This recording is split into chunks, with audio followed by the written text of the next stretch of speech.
Good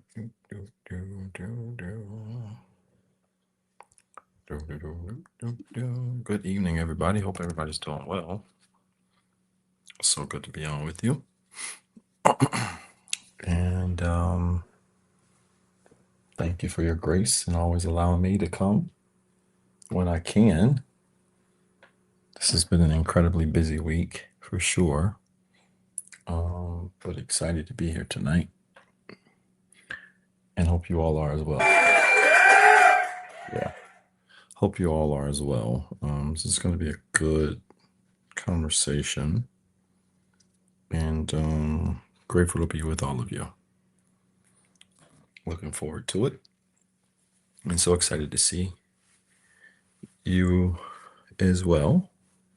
All of you, Caitlin, all of you. Looking forward to it. Do me a favor while I get my microphone together so I don't sound like a lisp. No knock on people who have a lisp. While I get my mic together, go ahead and drop in your city, state, and country if you're not from America, so we know where you're tuned in from. Would you do that for me? I really would appreciate it. I can't see TikTok. Let me figure out what's going on here. My placement is off. Fayetteville, North Carolina. Thank you so much, Fayetteville. I hope you're coming to Charlotte this weekend. I'll be in Charlotte this weekend for the tour. I'm really excited about it. It's going to be a great time. And excited about it. Danville, thank you. Hey, Miss Clarice. Certainly praying for you. Florence, Arizona, Michigan, Connecticut. Wow. Covington, Georgia, Kansas, Memphis, Tennessee. Chillicothe, Ohio. Is that right? I know I didn't say that right. Palm Beach, Florida. Thank you. Junction, New Jersey. Marietta, Georgia. Thank you. Appreciate all of you. Alameda, California, as always. Charlotte, thank you. I appreciate your support. Kentucky, your shame and guilt clip you shared was dope. Thank you so much, Ashley. I appreciate that. I'm glad you saw it on TikTok. TikTok has me, that S word. I appreciate that. That means a lot. New York City, Uganda. Thank you so much. I said it perfect. Wow. Raleigh, North Carolina, Kansas City, Missouri, Cleveland, Ohio. Brother Rashad, good to see you, man. I owe you a call. I have not forgotten you. I was just saying when I jumped on tonight, this week has been a blur for real. School started back this week for the kids. Short week at that. Tour stuff in full swing. So many other little projects going on too. But I got you, brother. It's good to see you and great to hear from you. Corona, California, Richmond, Virginia, Charlotte on the way. We'll be in Charlotte this weekend. The tour is coming to Charlotte. So if you don't have a ticket, I would highly encourage you to get one right away because as of like 2 hours ago, there are only like 11 tickets left. And so if you're in the Charlotte area or North Carolina, Charlotte's pretty easy to get to. I would highly encourage you to get there right away. I would love to see you if you don't have a ticket yet. Good. Cincinnati. I said it right. Wow. Chillicothe. That's crazy that I got that right. I'd never heard of that. Huntersville. Hey, B. I'm looking forward to seeing you.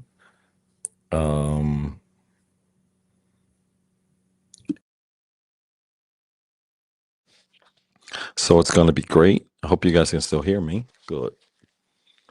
LA, Michigan, probably 2026. 2026, Michigan and Philadelphia. It's a few places that we're looking at for 2026, so we'll figure it out. Yeah, so city, state, country, if you're not from America, and share the video. Would you do that for me? Just give me a second to just slide some notes over while you do that, and I try to acknowledge as many as I can. There's a Chillicothe in Missouri as well. I've never heard of Chillicothe. And it's crazy that I got that name right, but I'm so used to people messing my name up, so I get it. Warrenton, Virginia, LA again. We'll be in LA October the 4th, and really excited about that. We'll be in Dallas, December or September the 12th or the 13th, something like that, the 13th.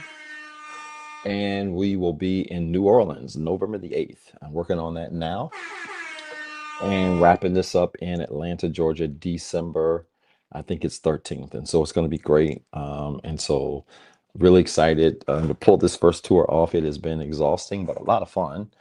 And I appreciate all of you that have supported near and far.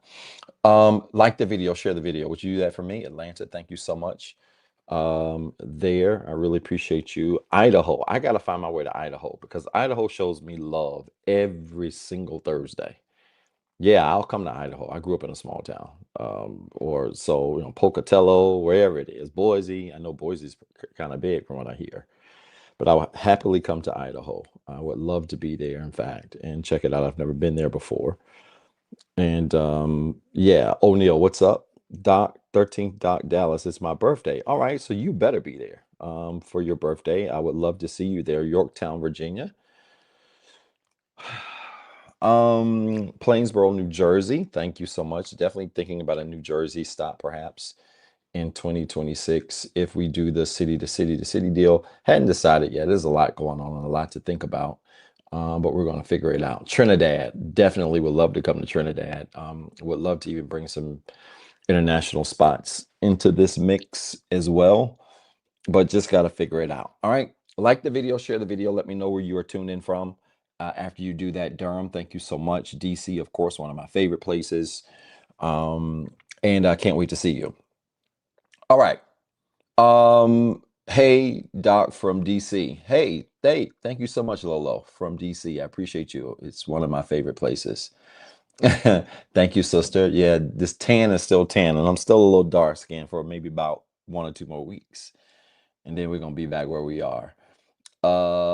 Thank you so much, Detroit. You're on my mind as well. All right, y'all, I can be doing this all night. Let me get right into this. I I haven't thought about the cruise either. And I haven't forgotten about the cruise. I just know it's not gonna be Carnival. Oh my God. I'm starting already. I know it ain't gonna be Carnival. I'm thinking about it, but it ain't gonna be Carnival. I'm telling you that right now. It's gonna probably be some real bougie. It ain't gonna be Carnival though. Ain't gonna be no fighting and wig throwing on this cruise. Not at all. So, but Doc's working on that. Hey, Indy, Tiff, Romaine, I got my clients on. Some of my clients on. I really appreciate you. Yeah, too many babies too. I need something adults only as well for that. So we'll figure it out. There's a lot going on. All right. So I got quite a few things moving, and I haven't even copied my announcements here, but I know most of them. It's just a lot going on, so y'all bear with me. Like I said, I'm late tonight because everything happened this week. School starting for the kids. Tour week is a tour week, and that's always interesting. Um, Plus, we've got 3 cities that are moving at the same time, and about to introduce the fourth one, New Orleans, Louisiana, November the 8th. And that's going to be big as well. So it's just a lot moving. And so Doc's not just being slow to be slow. I'm literally doing a million things at one time and don't have much of a life at all. This is what I do and take care of my kids. That's it. So it's good to be on with all of you, and I'm thankful for you. If you haven't liked the video, like the video, share the video. Last week we were right around 850 viewers at our peak. And really want to give a kudos to those that are watching through TikTok who not only tuned in, but were sharing the video. I need y'all to do that again this week. Y'all know my situation on TikTok, so that's what it is. And so that's that. Going on my first cruise next week. Hey, everybody. Hey, Naomi, you are. Good for you. You deserve it too. And so proud of you. A new entrepreneur.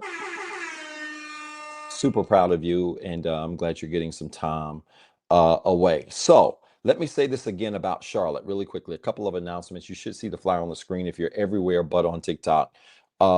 Charlotte VIP is sold out. Now, there is somebody, I got a message today there is somebody in VIP who bought 2 tickets and her friend could not come. And so she's trying to get rid of the other ticket or sell the other ticket. So if you want that VIP ticket in Charlotte, send an email to info@zebthethird.com. All right, that's info@zebthethird.com.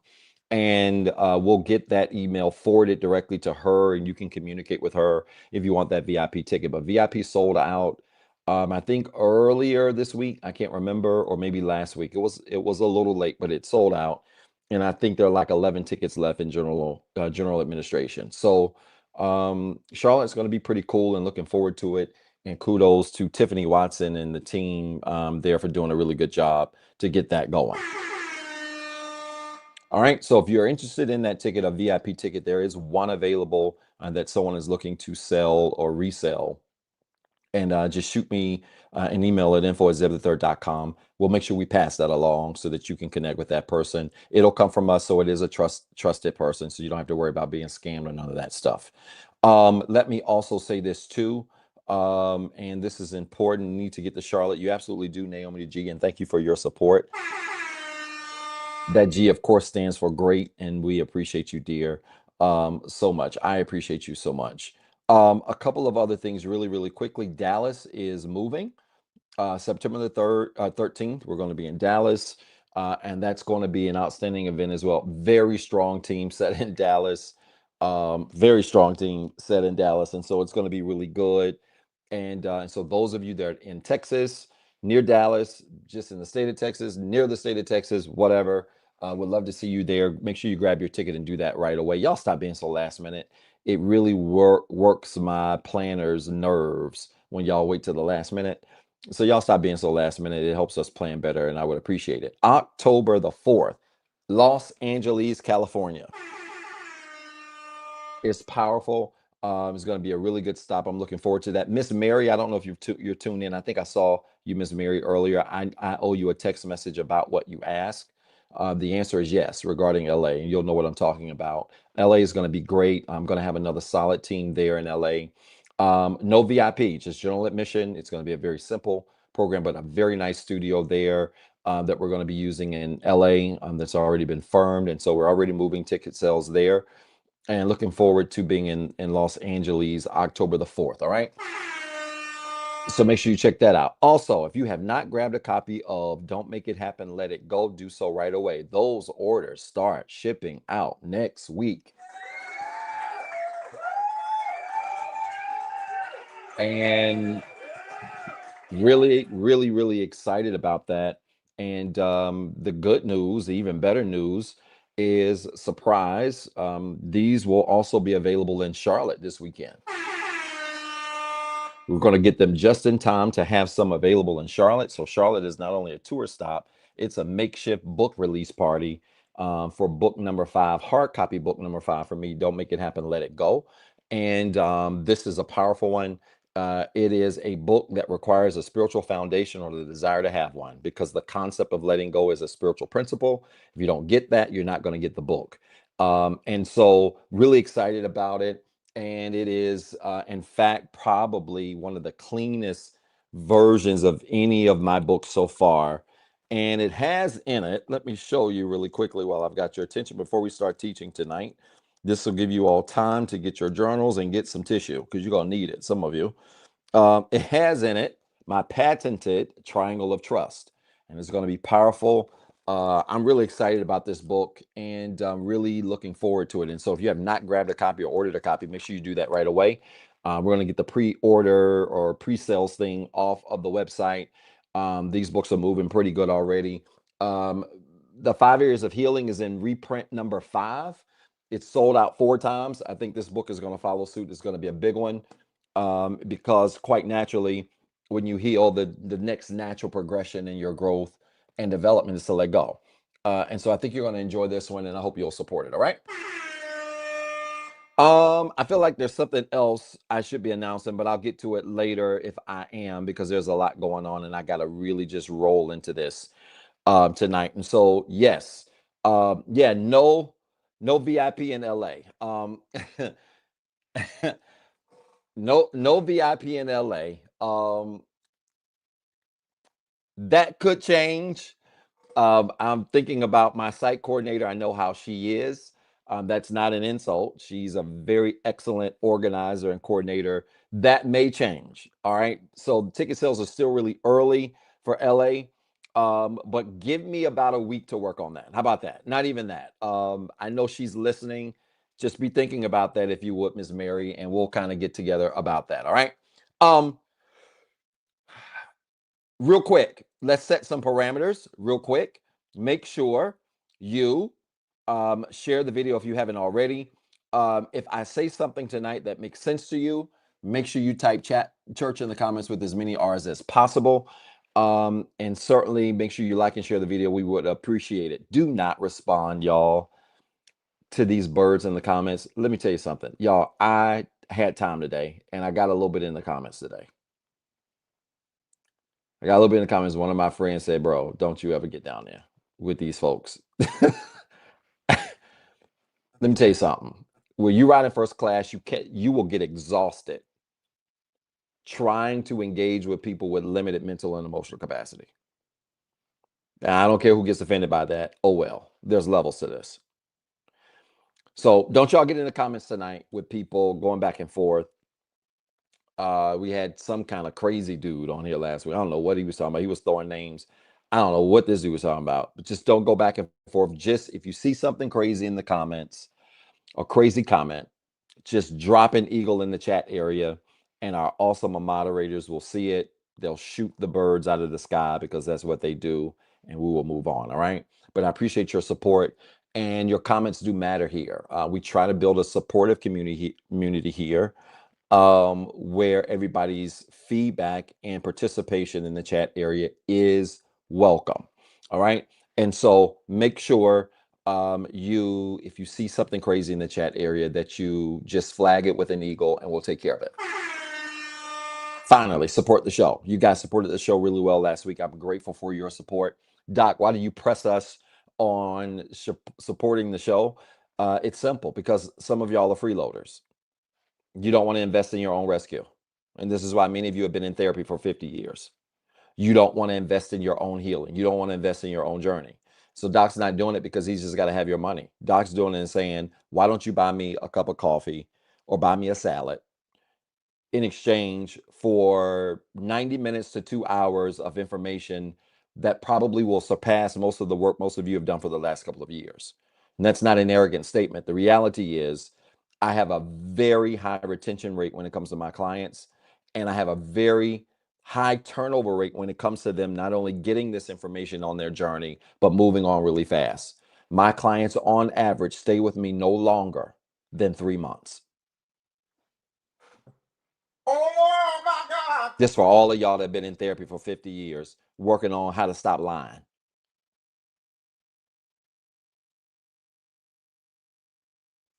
Just for all of y'all that have been in therapy for 10 years, working on how to stop lying.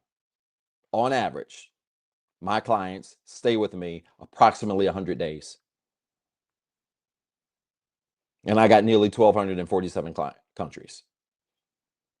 It does not take long to do this work, right? So many of you aren't going to invest in your rescue, so you need to invest in this live. And if you don't invest in this live, I'm not going to leave it up. I'll share it with subscribers. That's what I forgot. Shout out to all of my subscribers on IG and Patreon. Thank you so much for your support. It is really appreciative. I'm really about to scale up my subscriber community in a major way, thinking about even creating another tier, because ideally by the end of 2026, I would love to have 10,000 subscribers on Patreon. Yep, I think it's very possible. And so we're going to really do some things differently. And we're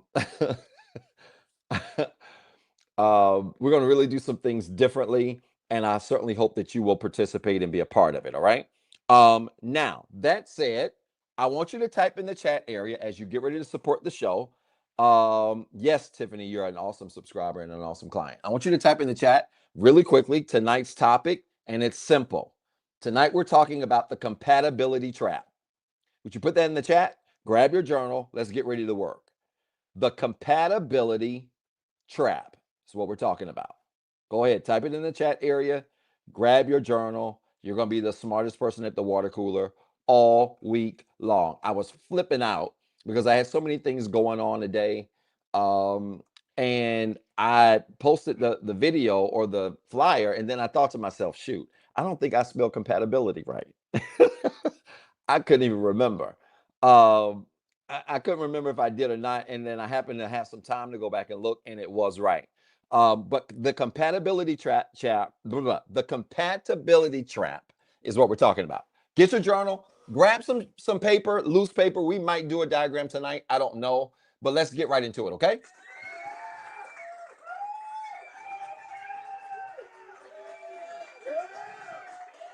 Doc, why are you talking about compatibility?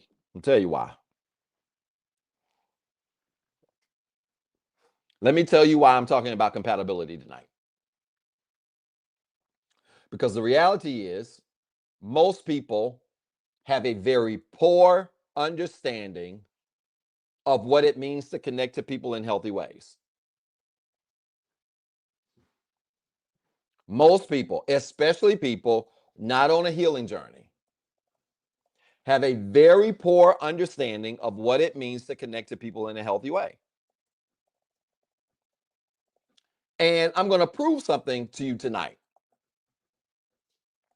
One of the things I'm going to prove to you tonight in a very easy way is that compatibility is not the thing that leads the decision making, especially in the context of dating and marriage and relationship.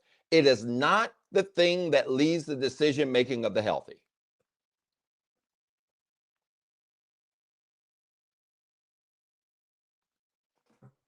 Oh my God. Hey, do me a favor. Just type in the chat really quickly, levels in all capital letters. We're going to hear that a lot. Levels. Because this is going to be hard for some of you. Compatibility does not lead the dating, marriage, courtship, decision-making process for the healed. It doesn't. You know I'm going to break this down. Some of you within 20 minutes, you will never use the compatibility word again. It ain't going to take long.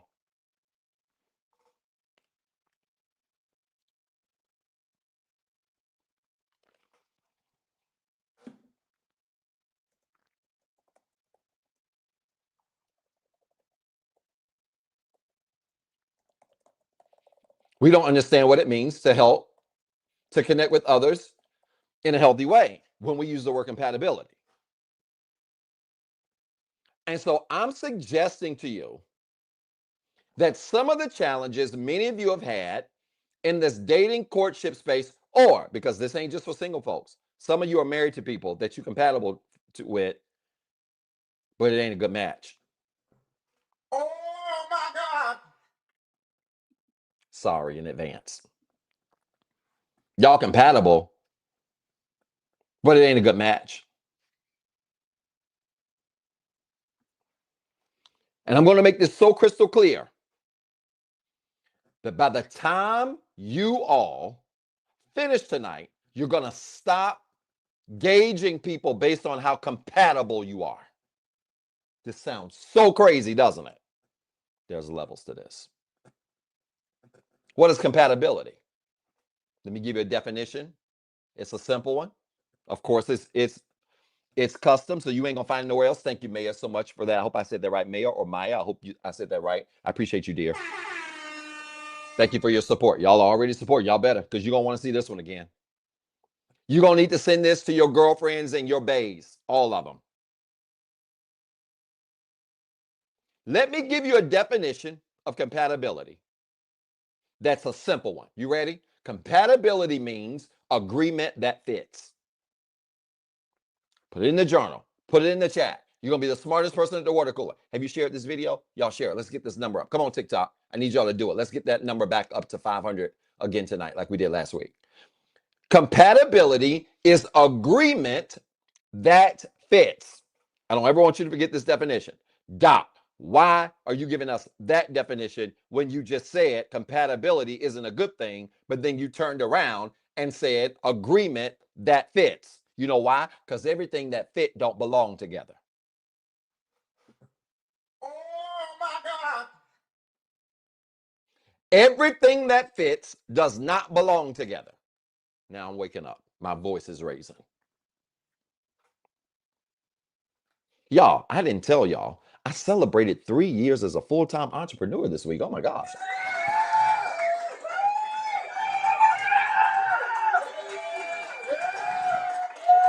So there is a promo code that I'm running right now. You got 27% off. Any ticket to any city. Should I stay or should I go? The open workshop. What is the promo code? Somebody's got to remember. Caitlin, Tiffany, somebody's got to remember the promo code. I don't even remember. It's not even my journal. I think it's HEAL3X, all capital letters. HEAL3X. Why 27? Because I started off with 27 clients when I decided to go full time in 2022. And from 27 clients in 2022 to just under 1,200 in 2025. God has absolutely been good to my business and good to me. All right. Now, Doc, you just said compatibility was a bad thing. It is. Y'all, this is a true story. I think I might have been 2, maybe 2, maybe 3. 2. I think I was 2. True story. I was 2, and 2 was an interesting year because I think at the age of 1 is when I fell off the bed and I broke my arm. And the deja vu about that is my daughter did the same thing at the age of 1, fell off the bed, broke her arm. At the age of 2, though, something interesting happened. I was sitting in my parents' home, obviously, and in a room that they had or that we had in the house, my dad's first house, and I had his keys. And I was sitting on the floor and went over to a light socket or a power outlet is what I should say. In the country, we call it a light socket. Yeah. Oh my God. From the country. Went over to a power outlet. So I'm playing in the room. And you know, I've been in the car with my parents and seen them drive. So I had a whole set of keys in my hand. And I said, well, you know what? That socket's got a hole in it. And I got some keys in my hand. Let me just go ahead and put the keys in the socket so I can drive the car wall. And I put the key in the socket, y'all. Live outlet. No, that's a real. Oh my God. A real one. I put it in the socket, and fortunately, it didn't go in far enough. So I'm trying to dig into the socket, and my mama walks in the room and sees me down there pushing a key in the socket and grabs me. Now, the key, I really don't have to teach anymore after this analogy. The key fit into the hole. The key was not designed for the hole.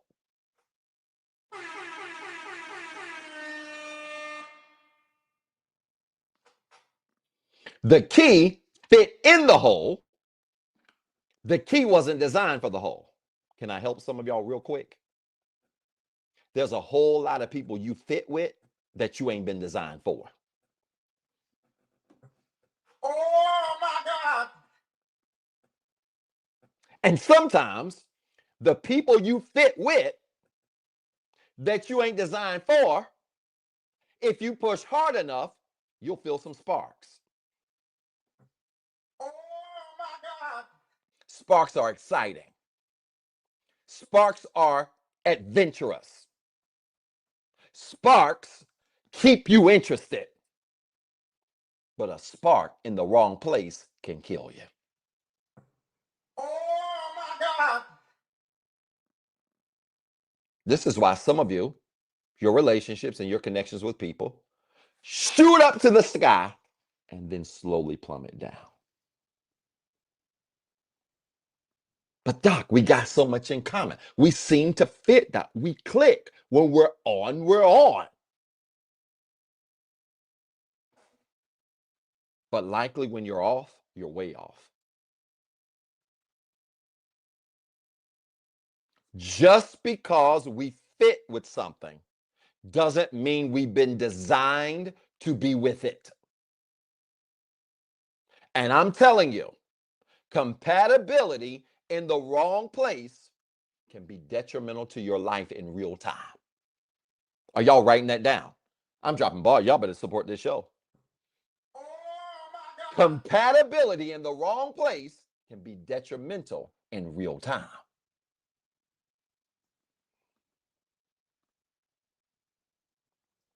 So just because something fits doesn't mean it belongs to you.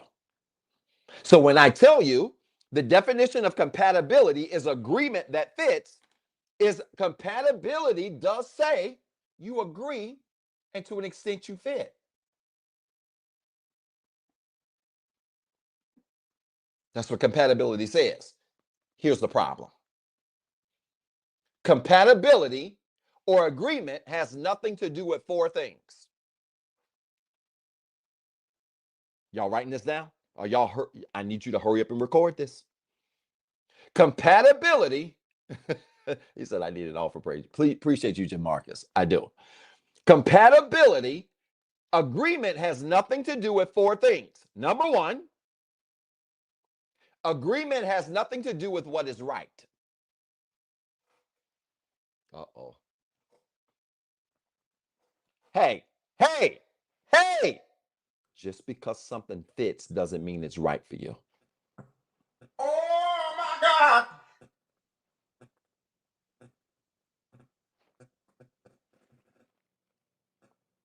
Just because something feels right doesn't make it right.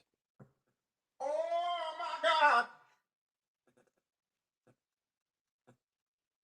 No, I'm describing compatibility. And from tonight forward, I want you to stop using the term compatibility when you're evaluating your connections with people, especially on a romantic sense. Now, this can also work for friendships. There can be people that you click with, but they really not the right fit for you.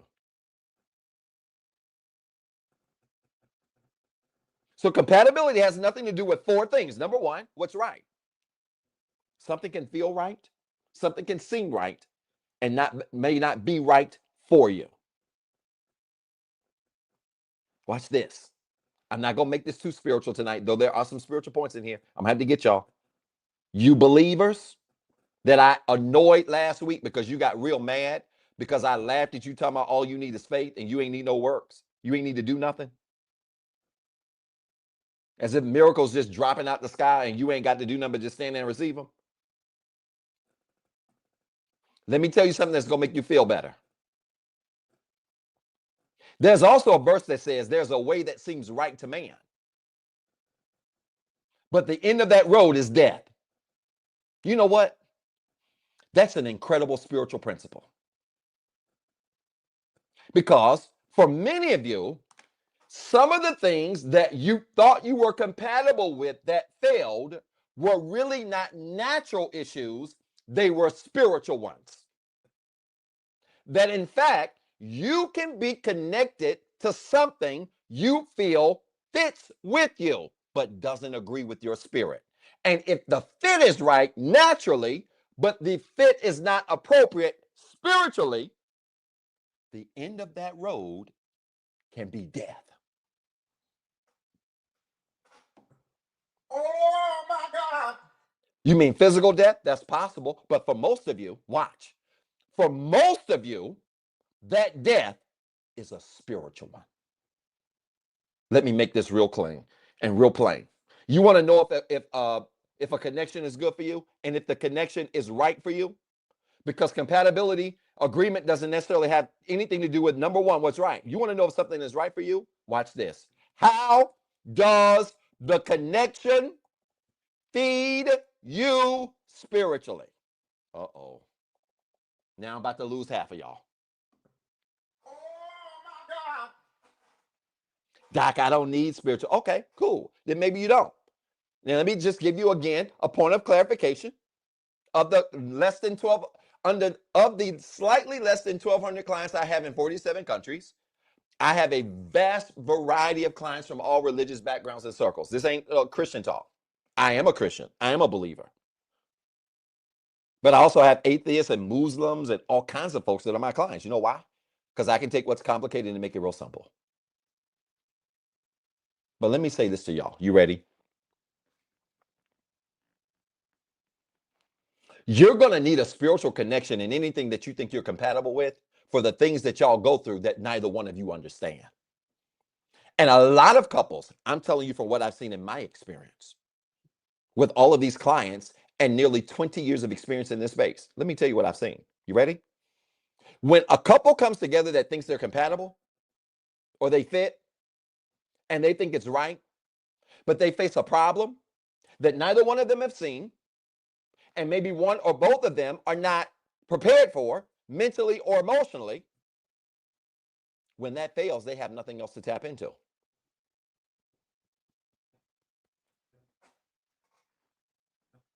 So compatibility says agreement that fits. Agreement has nothing to do with number one, what's right.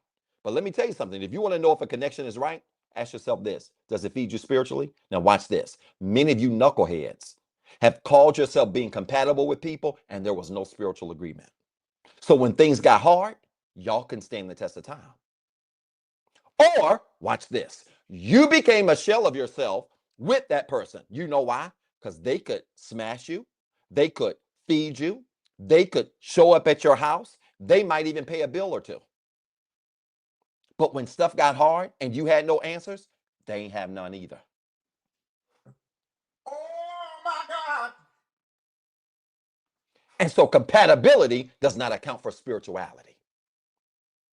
That in fact, if I say I'm a fit with you and we agree, but you're going through something you can't explain and I can't figure it out, I got to have something to tap into so I can help you. Hey, hey, hey, do me a favor. Put in the chat in all caps levels because I'm losing some of y'all. I'm losing some of y'all. Some of you, this sounds like a foreign language because you have never had a person that you are quote unquote compatible with ask you about your spirituality.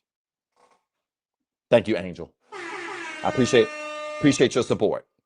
Nah, y'all ain't talked about, the only spirituality y'all talked about was what's your sign?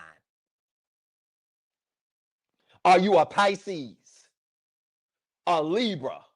Taurus? God help us all, Gemini. God help every single last one of us, Gemini. That's all y'all talk about.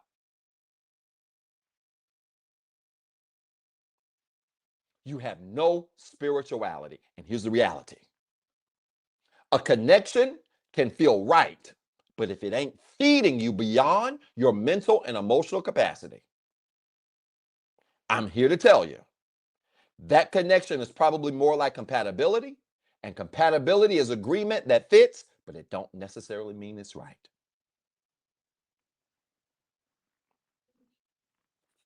I like that. Really good question on IG. Can I answer this? I hope. It's not a stupid question, sweetheart. Thank you for this. If you both don't have answers, but stand beside each other while you work on the weird new problem, is that a form of spiritual growth and support? I like that question. That's a very sincere question.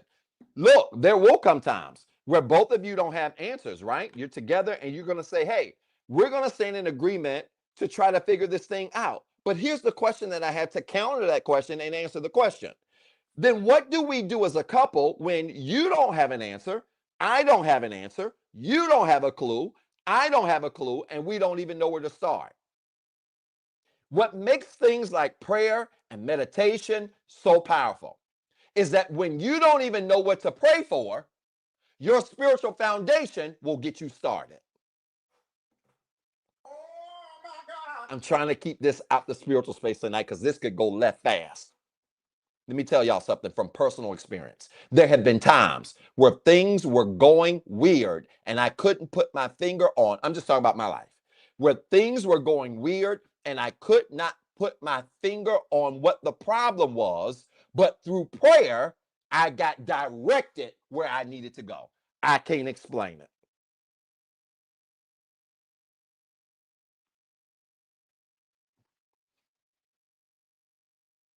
But through moanings and groanings, prayer makes intercession for us. What is intercession? It is a language that gives us direction. I'm going to pause there. Y'all type in the chat levels in all caps.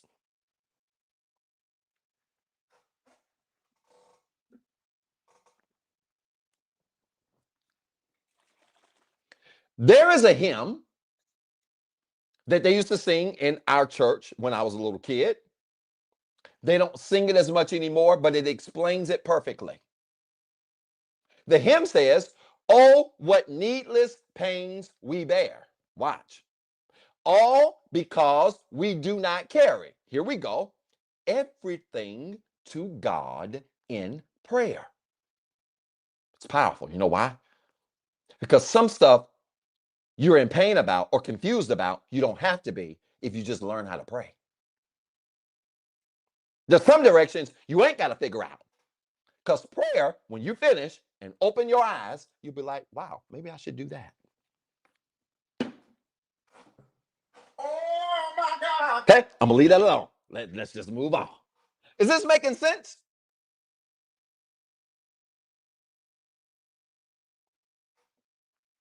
So this is important, y'all. Thank you, Southern Sweet Tea. I knew it wasn't just me. That's a powerful hymn. Right? Thank you again, Angel, for your support. Wow, thank you so much. 2 times. Is this making sense? There are levels, y'all, and this is why everybody on this compatibility tip, and they are on this compatibility because they say, "Yeah, this just." I don't have my Muppets in here with me tonight. "Yeah, this just feels right, Doc."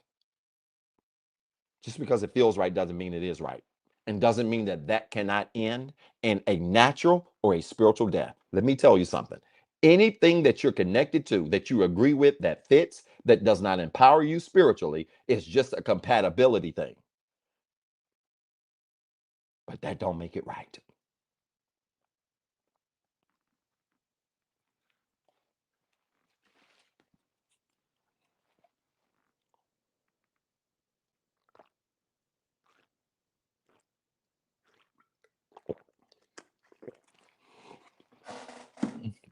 I might get the kids to grab the Muppets for me.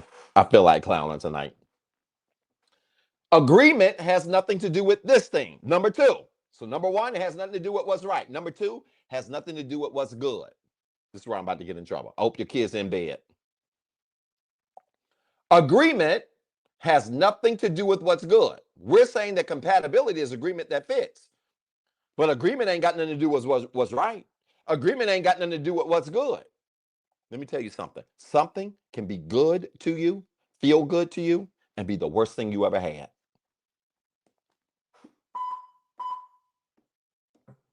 Oh my God.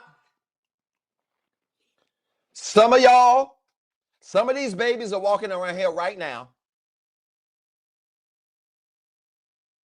because somebody was just great to you. The best you ever had. You couldn't get enough. Oh, it's quiet. Look at the slow comments tonight. I'm talking to men and women.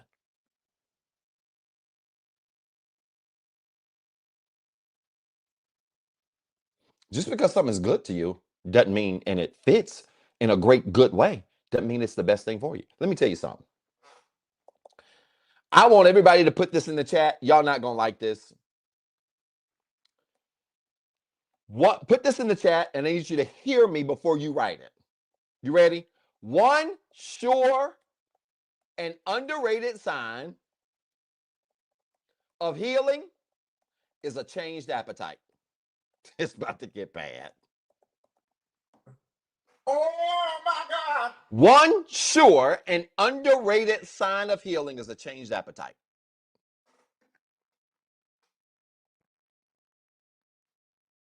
You know, I know some of you ain't healed because you're 39, and the guys and the women you like at 39 are identical to the ones you liked at 17, 18. But let me ask you a question. Are you at 39 eating the same foods you was eating at 18, 19? Probably not. And if you are, you ain't gonna be eating them long. Or I got a better analogy. Are you eating the same foods at 21 that you was eating at 2? You probably were not. Why? Because as you grow, your appetite changes. One sure and underrated sign of healing is a changed appetite, which means what? You ready?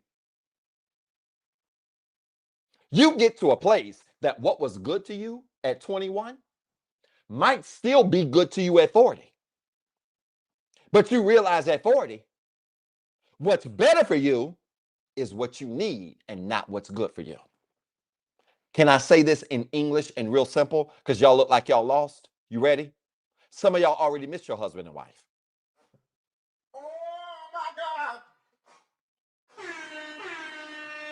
Oh my God. You didn't already miss them. You know why? Because they approached you. You hadn't grown and healed. You were still on your foolishness. And you rejected them. Why? Because you said, that ain't my type.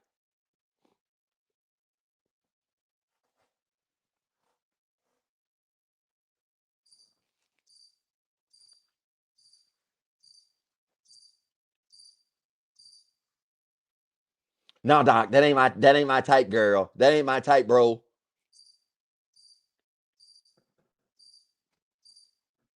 And here's what I know about healing. When you heal, your appetite changes. Yeah, I can still eat the stuff I ate at 18, 19. But baby, getting a faux for four at Wendy's at 18 don't compare to going to Ruth's Chris as a full grown man. And some of y'all fully grown and you walking around with a faux for four spirit. You full grown and you attracted to the faux for four.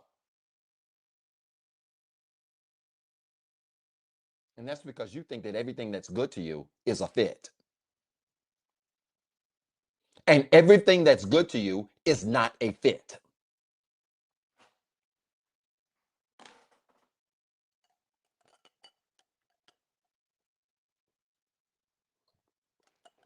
When you heal and grow, only four for fours you like, 4-course meals.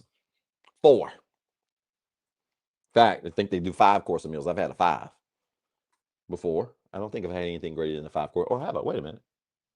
Have I had a 7?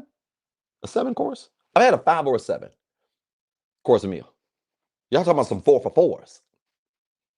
That's how you sound when you call yourself being on a healing journey, but then you were more worried about if something feels good, looks good. That's another one. I saw the cutest. I shared it on my IG. I saw the cutest reel on IG.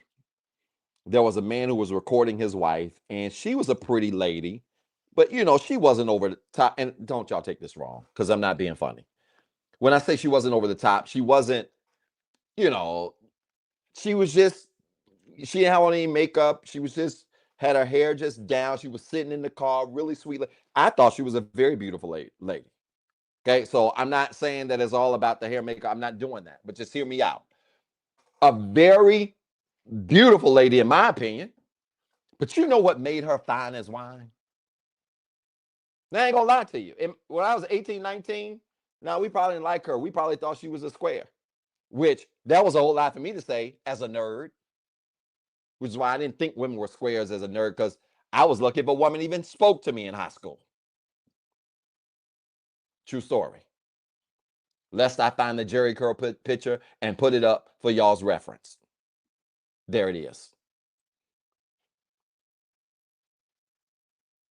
For all of YouTube and Facebook and Instagram to laugh at.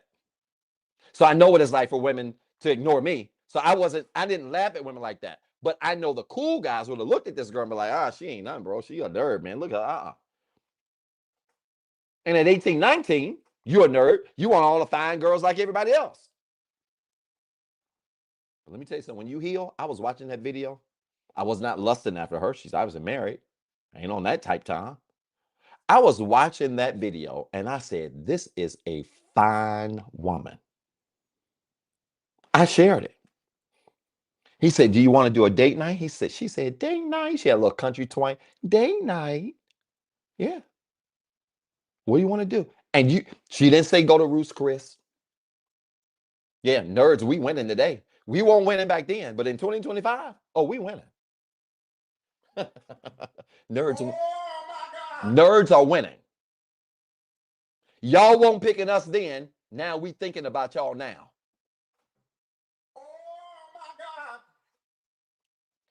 She had a little country twang to her. She said, oh my God, I don't know. I don't know. I just want to watch a movie. Real country. And he forwarded the reel and it cut to the TV and they were just laying on the couch and he put the camera over on her and she was just laying there sitting in the bed like this, just sitting there, had her legs crossed, had a blanket over, had some grandma pajamas on. Had some grandma pajamas on. He looked over and said, "Are you enjoying yourself?" Yes. Give me that right there. Oh my God. You floating in the room like you Beyonce, floating on air. So much makeup that by the time you wash it off, you need 3 wash rags. Just give me plain, sincere. Why? Because when you heal, your appetite changes. I sat right there and said to myself, man, if I were in that position, here, babe, here my wallet. Just go ahead and just do what you need to do. No, I don't. Here.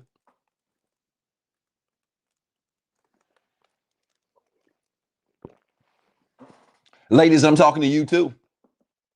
You know why I'm talking to you too yet, ladies? Because when you heal, your appetite ought to change. I travel a lot. I'm in restaurants by myself a lot. I see a lot. And fortunately, I'm not always, it ain't always, hey, that's Dr. Zeb. That's great. I like being under the radar. I travel a lot, and it never ceases to amaze me to see the lack of compatibility or a good fit between a man and woman a lot of times with women and who they choose. Because you women say you want to heal man until Pookie show up. Uh-oh. I'm about to lose half of you. I mean, Doc, I had clients, women clients, say, Doc, I mean, he was nice, Doc, but he's just not my type. What does that mean? What does your type mean? What's your type? But you know, Doc, I like him a little, just a little rough on the edge. Oh my God. It's 2025 and y'all still doing this foolishness. And by the time Pookie and Ray Ray then been upside your head 50 times, then you want to run back to the nerd and we looking at you like, what? I let me say this. God is the only one that will take anybody that's been ran through and he will welcome you with open arms. I'm talking to men and women. Because a lot of these men that ain't on no healing journey, they community pieces too. Oh my God. And God is the only one that you can be ran through and he'll be like that right here with his arms open. Let me tell y'all something. When you're on a healing journey and you're becoming aware of this information, you better start to reel some of this in. So you can salvage what you got for the one that you've been waiting on. Oh, it's quiet. Ain't nobody supporting the show? That's fine. I'll send it to my subscribers. But stop, men and women, running your life down in the ground and then saying, oh, I'm healed. Where's my healed man? How's that supposed to work? I'm talking to ladies and men.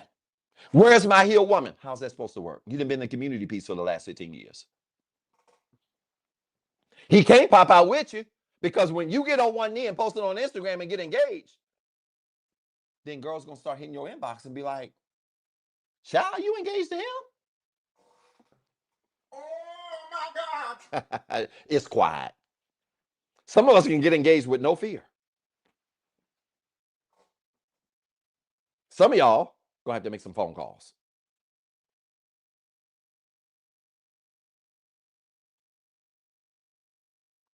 I'm telling you, when you're on a healing journey, your appetite all the time change. Yeah, it doesn't mean you should just want somebody that's just busted. You should want somebody that you're physically attracted to. But let me tell you something. A lot of this foolish surface level stuff, ought to start shifting when you heal.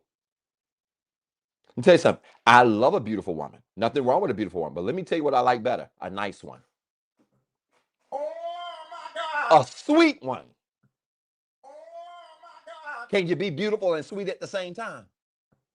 Oh my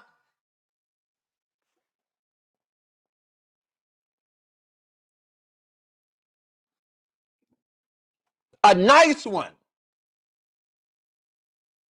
One that I can meet for coffee and tea. Watch this. I know y'all like heels. I know you like red bottoms, fellas. I know you like her to have a nice 22 piece in her hair. I know you like her to have a brick shape. I know you like her to have all. Let me tell you something. Ain't nothing like meeting a woman at a coffee shop with a sweatshirt on and some leggings with tennis shoes and her hair pulled back. And God knows if she wear glasses too.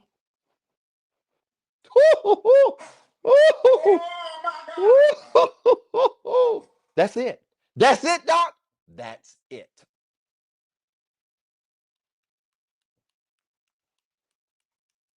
You know why? Because when you heal, your appetite shifts. The stuff that used to turn you on changes. The stuff that you used to get off on, that you thought was a non negotiable, becomes optional. Y'all out here trying to do all this. Let's just let's land on our flight real early. And instead of jumping in the car service or Uber or whatever, let's just park over here on this bench and laugh at people walking by. Oh my God. And he or she ain't too bougie, stuck up, all of that to do stuff like that. Doc planning a date. I'm planning some sitting on the sidewalk laughing at people and talking stuff. Y'all not listening? I'm trying to help you. Agreement has nothing to do with number one, what is right. Number two, what is good. You ready? Agreement also has nothing to do with number three. Watch this. What's appropriate.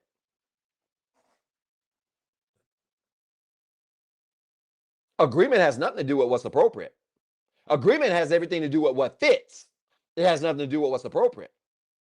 Which means if you sitting in first class on your healing journey and all you attracted to is Pookies or Shaniquas in coach, it might be a fit, but it ain't appropriate.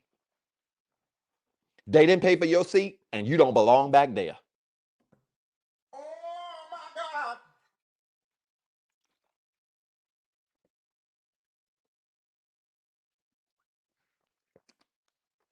We're going to spend some time with what's appropriate in just a second.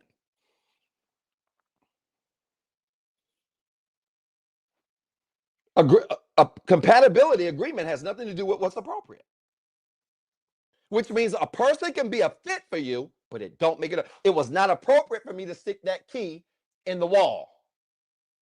Did it fit? Yes. Did it go in? Yes. Was it appropriate? No. This is why when most of you are walking around talking about folks are compatible, girl, I like him because he's compatible. Man, I like her because I'm compatible. I want you to think about that analogy of me sitting on the floor trying to push a key through a socket and I almost killed myself. I want you to think about that. Just because something fits does not mean it is appropriate.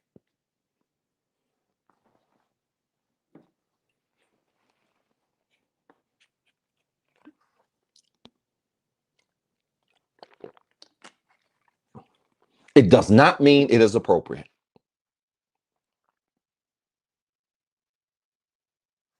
Are y'all listening? Is this making any sense at all? Somebody said, I wish I went to high school with you for the laugh. Oh, yeah, you would have laughed at me, Erica. I wasn't funny. I mean, I was too shy. I was a great musician, okay basketball player. Started, 2 of the 4 years in high school. Okay basketball player, but great musician. But I was a nerd. Still am a nerd, proudly.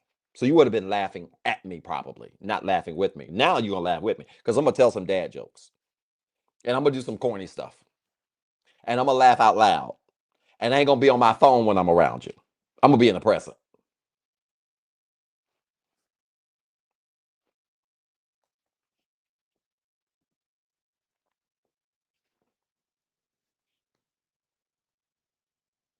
Are y'all listening?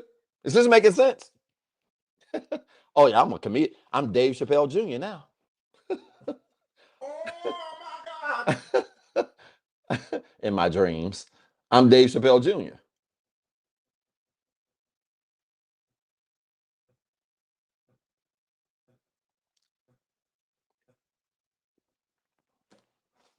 Number 4. What instruments do I play? Um, Organ, keyboard/piano, drums, bass, lead, trumpet, tuba. Yeah.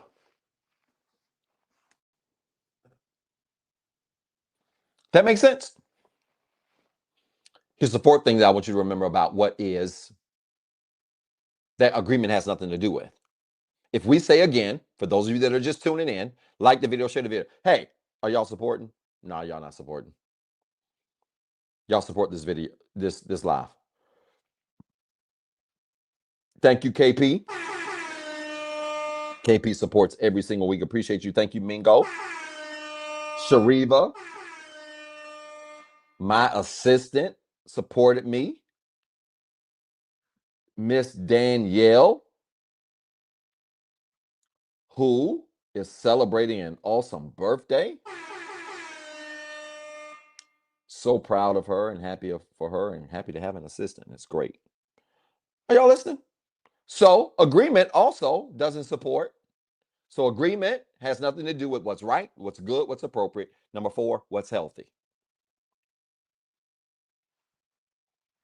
So just because you think somebody's compatible with you, does that make them healthy for you? Thank you, Ms. Robinson, one of my clients in LA. I better see you at the LA stop. I appreciate you. And I know you made that comment about VIP. I'm going to work on that. I am. Compatibility has nothing to do with what's healthy, which means you could be with somebody that you agree with that seems like a fit, but it doesn't make it healthy.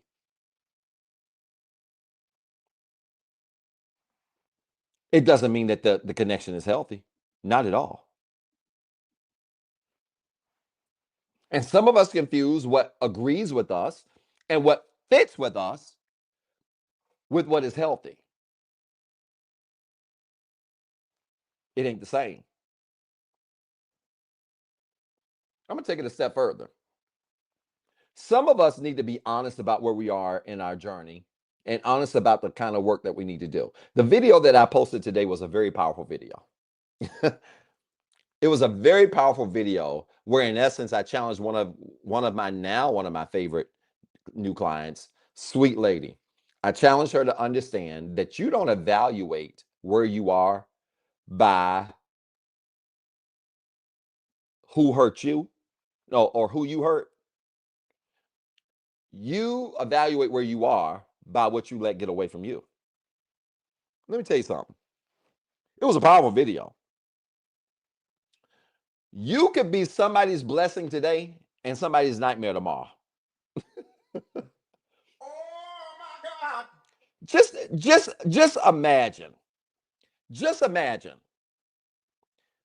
You are hoping to be with someone and someone comes into your life and they seem to check all the boxes because they're compatible, quote unquote. You are quote unquote compatible with them.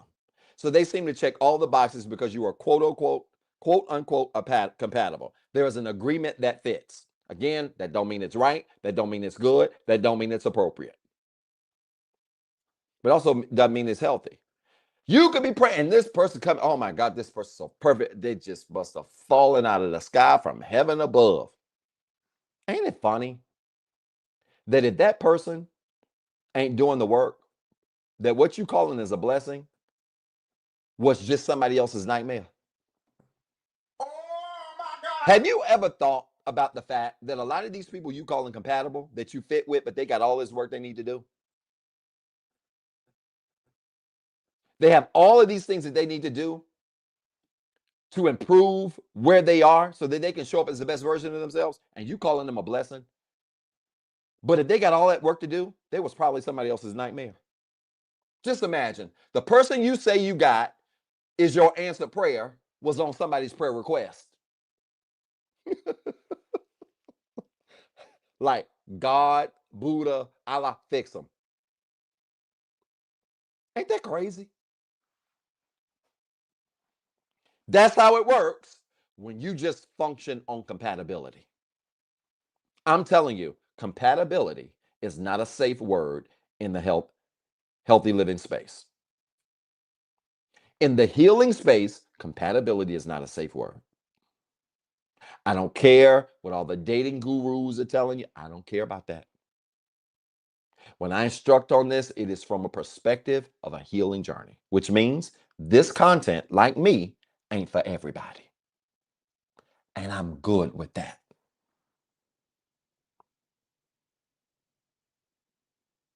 But if you want to do this in a solid way, please understand that just because something is compatible with you doesn't mean it's right. Here are the four things: good, appropriate, or healthy.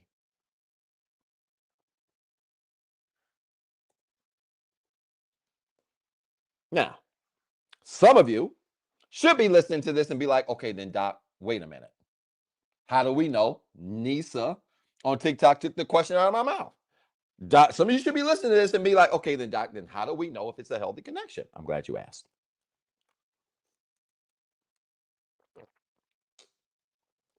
Yes, just because you're compatible or there's agreement that fits, it doesn't mean it's right, it's good, it's appropriate, or it's healthy. Just because you're with something, somebody, man, woman, whatever, doesn't, and it feels like it's a fit, and there's some agreement, that doesn't make it right, good, appropriate, or healthy. If you're just tuning in, some of y'all gonna have to rewind to the beginning. Okay? You have to rewind to the beginning. This is making sense? So somebody asked on TikTok, so then Doc, how do you know? What? Oh, no, I gotta get to this question right here. Wait. I gotta get to this question. I love this question. What should you do then, Doc, if your husband only wants you to pray around him so he can intercede? What should you do? Can you please clarify that question? I think I understand, my friend.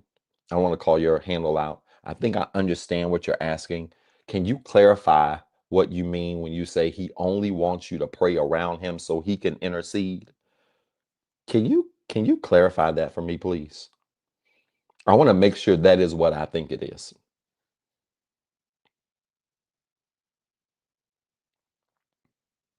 Okay? I hope that person is working on that.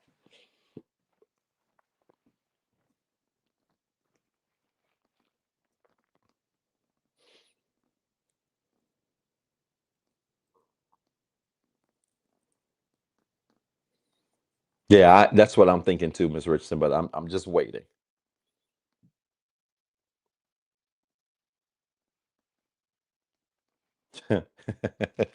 Somebody else just caught on to it. People are catching on. I don't want to put this out there.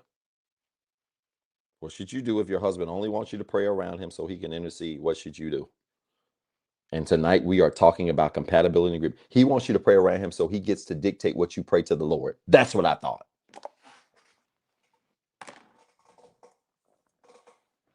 So somebody just asked on TikTok, because it was clarified. He wants you to pray around him so he can dictate what you pray to the Lord. Perfect. Somebody just asked on TikTok. So then, Doc, how do you know what is a healthy connection then if we can't use the word compatibility? Watch this.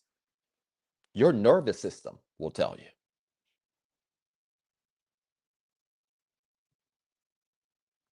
Your nervous system will tell you. And let me humanize and simplify what it means to tap into your nervous system. Because people talk about this and they throw it out there on social media, and it's going to connect beautifully to this question. Your nervous system will. Your nervous system, the better way to look at your nervous system is to look at your body as a triune nature or a triune being or entity. Triune. Mind, body, spirit. Mental, emotional, spiritual. I need you to hold on tight. Mental, emotional, spiritual. We are triune natures. We are comprised of mind, body, spirit. So then how do we know when something is a good fit for us? Well, our nervous system, which is comprised of mind, body, spirit, should be in agreement. That in fact, when you are weighing anything, a person, a decision about a job, whether or not to relocate, if you're going to let somebody be in your life, if you're going to kick them out of your life, there should be mental, emotional, and spiritual agreement. And if there is no mental, emotional, or spiritual agreement, your nervous system, meaning your physical body, will start to respond.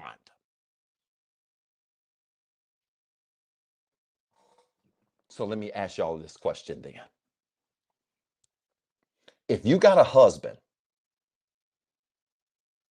or a wife that says to you, I only want you to pray when I'm around so I can hear what you're praying for and make sure you're praying about the right thing.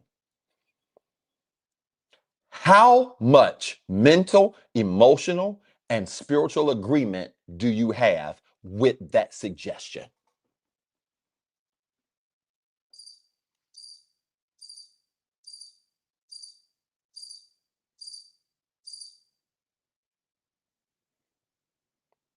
I would go out on a limb and say this, that if you even thought to ask the question, either your mind, your emotions, your spirit, or a combination of all three are not on the same page. Your mind is probably telling you something, your emotions are probably telling you something, and your spirit is probably telling you something. Guess what? You ain't got no agreement. Guess what? That makes it a bad idea.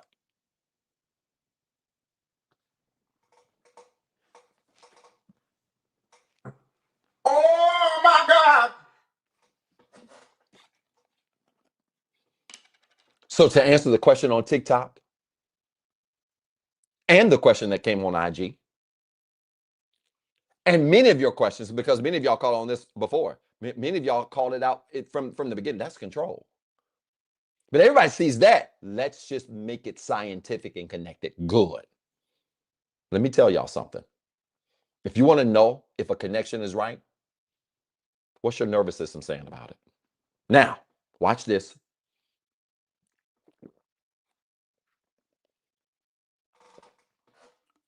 I want to take this further. Miss Barbara Shink. I hope I'm saying that right. She's always the first one tuned in on Thursdays. Sweetheart, always supporting my show. She just said something that just shut it down. She said, listen to this. Her spirit told her to ask the question so she can get the support she needs tonight. Let's say that's true, because I believe that.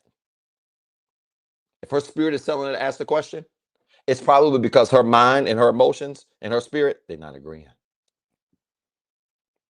Let me tell you something. The best decisions you're going to make where your body is the calmest is when your mind, your emotions, and your spirit are all pointing in the same direction.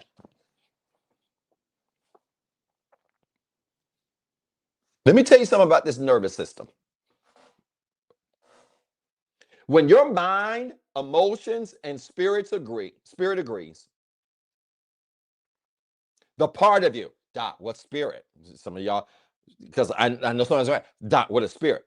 It is the part of your nature that connects, solves, addresses things that are greater than your understanding. It is the part of your nature that goes into the future and meets you in the future before you get there. I don't want to throw y'all off tonight. Yeah, this is total nerd stuff. Y'all not ready for this. It is the part of you that your mom and daddy, it's the part of you that knew your mom and daddy before your mom and daddy knew one another. I'm just let me stop. I'm gonna stop. Let me log off. I'm gonna chill with that. It's just some of y'all gonna be like, oh my God, what is he? I'm gonna stop there. I might just put that for the subscriber group. That's why I told this subscriber nation, Eagle Nation is about to go to a different level because this stuff will blow your mind. It is the part of you that knew who your mom and daddy was before you were even born and before they were even born.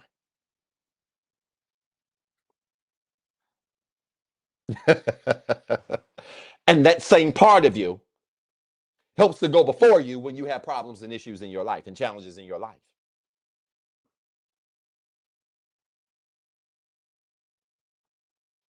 Can I say this to y'all? Self awareness is critical. Somebody say, I'm saying, can we go back to that one day? I got y'all. I promise you. It's yeah. Yeah. I got you, Sam. I promise you. Hey, your nervous system is your compass under one condition only, and that's self-awareness. Listen to me. I like that, Serena. She said it. Ms. Richardson, you can't comprehend spiritual things with a carnal mind. This just not it. You can't do it with a carnal mind, but you need a clear one. Let this mind. Because the reality is, God or whatever you serve, but I'm talking about God because I'm a believer. God can't do nothing with your spirit until he converts your mind. Nothing.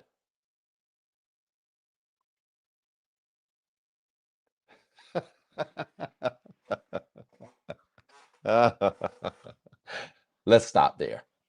Listen, your nervous system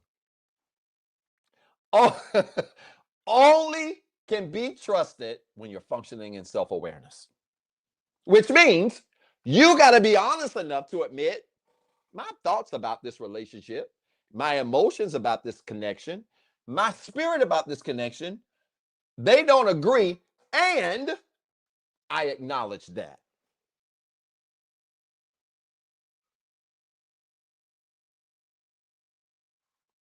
Here's the problem. This is why nervous system talk is failing many of you in the context, especially of compatibility. Your nervous system ain't doing for you what it can do for you in the context of compatibility because you ain't honest enough to admit that your mind, your emotions, and your spirit don't agree with your choices. Oh my gosh. Y'all not even supporting this show. Ain't nobody. I I cannot believe y'all ain't supporting this show.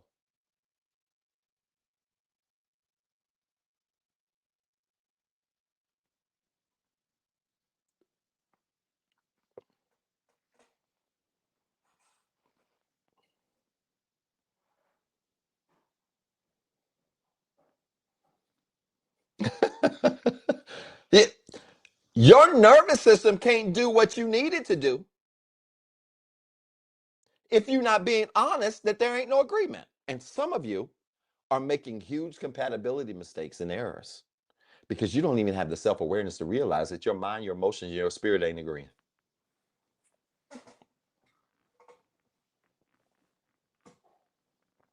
You you don't even have the awareness. Which means, guess what? Y'all ready?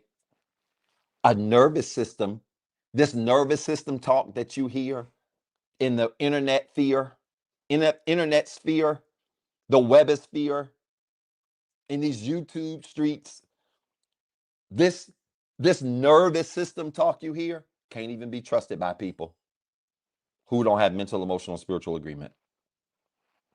The only way it can be trusted is if they can acknowledge, yeah, it ain't agreeing. That's why my nervous system is like the hairs crawl up on my back when I'm around this person, or when I think about going to this person, or whether or not I should stay or go. I have a lot of conversations. Speaking of, FYI, I'm doing this class again. Let me put the flyer up really quickly. Should I stay or should I go? Many of you have demanded it. It was very popular. Note that's July the 19th. I don't know if I even have the right one. I should have the right one somewhere. I'm doing this again August the 23rd. Should I stay or should I go? Links in my bio. It's real simple. It's real simple to make that decision. But let me tell you something. If you ain't got no spiritual compass, if you don't have mental, emotional, spiritual agreement, I can't trust you and your nervous system talk. You don't even know what that's about. And if you ain't self-aware enough to realize they ain't in agreement, there is not agreement there. And you don't even want to acknowledge it, which means some of you proceed and you got all the caution in the world, or you got all the warning signs in the world, but you proceed anyway. When you proceed anyway and you got all the warning signals in the world, you have no self-awareness. None whatsoever.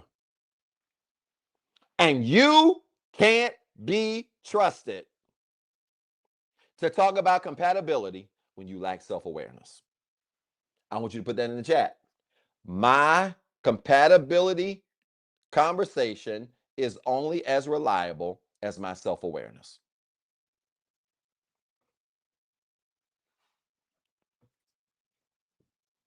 My ability to measure agreement is only as impactful as my level of self-awareness.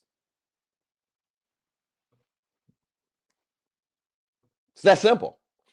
And if you don't have self-awareness, you're not going to have no real understanding of this conversation about nervous system talk. No.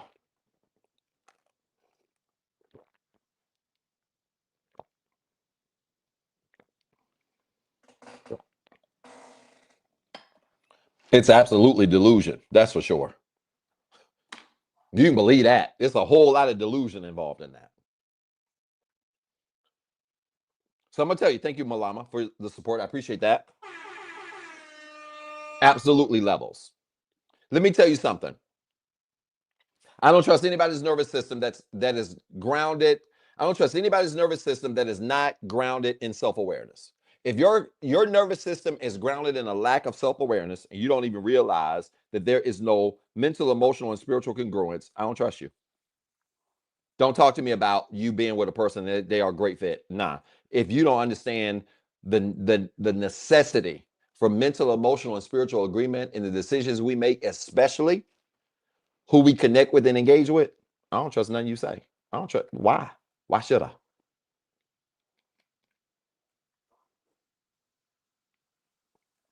Your perspective isn't trustworthy.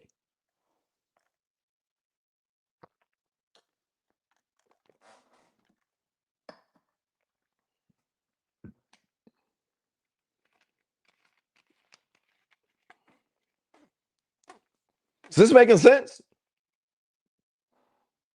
So this is why I push the narrative of self-awareness so hard. Let's go further. Last thing I'm going to cover for the rest of the night. I know it's tough. This is supposed to be hard. If it was easy, many of you would be healed by now. This is supposed to be hard. But the reality is, y'all stop this language about compatibility, because that's a dangerous word for heal people. And y'all chill with this conversation about your nervous system when you ain't even honest about agreement. I don't want to hear you say nothing about your nervous system if you're not even honest about the lack of agreement that's in your life about the person you're talking about or the decisions you're talking about. You're not even honest about the fact that there's no mental, emotional, or spiritual agreement, but you want to throw nervous system out there. Oh, my nervous system, child, honey, bro, is telling me this. That, no, no. What your nervous system need to be telling you is that you ain't got no mental, emotional, spiritual agreement. And until then, if that person doesn't agree with you in your mind, in your emotions, and in your spirit,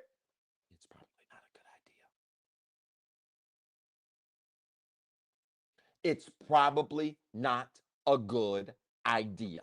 probably not a good idea. Hey, watch this. I'm going to take it a step further. That not only, and it has nothing to do with compatibility tonight. I'm going to get back to the last thing that I'm going to talk about because I got to spend some time there. I'm going to end it with a doozy tonight. This not only works when it comes to relationship decisions, it also works when it comes to just everyday life decisions.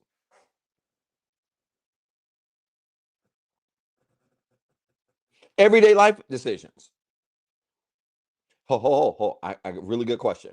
Really good question here. I promise I get it, Doc, but understand if you keep putting band-aids on something that needs surgery, then what's the alternative? You know, it ain't a band-aid. You answered your question. We put band-aids on things that need surgery, especially relationships, connections. We put band-aids on connections that really need surgery. And normally when you go in surgery, what happens? Something gets cut off, removed, taken away.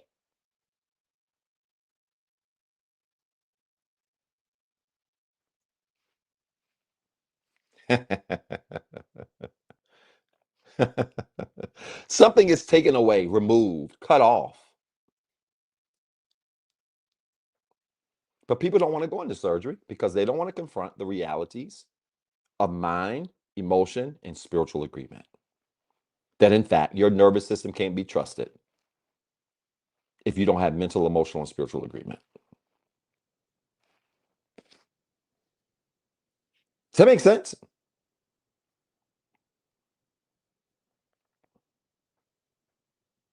Surgery is not surgery without losing something.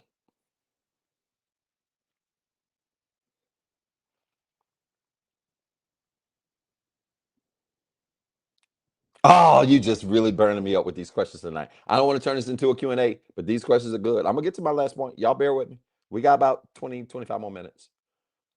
So then how do you deal with the partner when they lack well, how do you deal with the partner when they have a lack of self-awareness? I believe this person is new to my channel.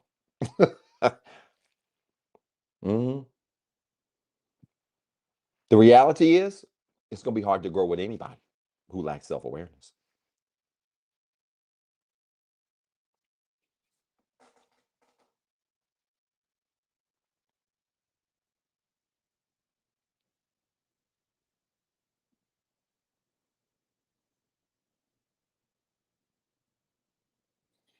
Y'all just give me a second because TikTok has banned me for something, getting people off the site.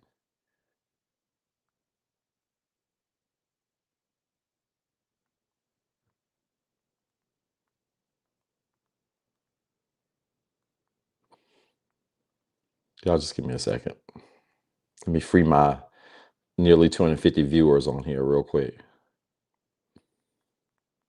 Y'all don't even want to know what I typed in this. Doc just don't care. Um, if they don't have self-awareness, you're riding in a car with somebody who is blindfolded and they're driving. And you're saying to them, let me just give y'all this analogy. And then I'm going to go to my last point. Thank you, Angel, for your support. I appreciate you, sweetheart. Being with somebody who lacks self-awareness is like being in a car with that person and they're driving, but they have a blindfold on.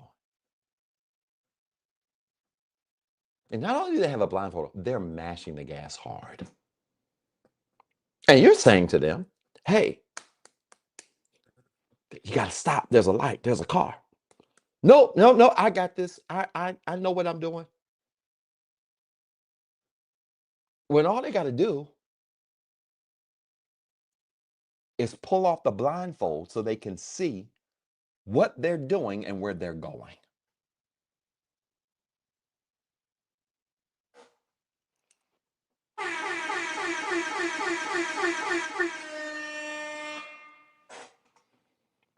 And here's what makes that even more dangerous. You ready? You should already know where this analogy is going. When you're in the car with somebody who, or a relationship, marriage with somebody who has poor self awareness, and they're driving that marriage with a blindfold on and mashing the gas. And you're trying to tell them, watch out, watch out. No, I got this. And they're too stubborn, too self-centered, too stuck on themselves, to whatever, to pull the mask down so that they can see themselves and see what they're going, see what they're doing. Guess what? They're not only a detriment to them, guess who else they are a detriment to?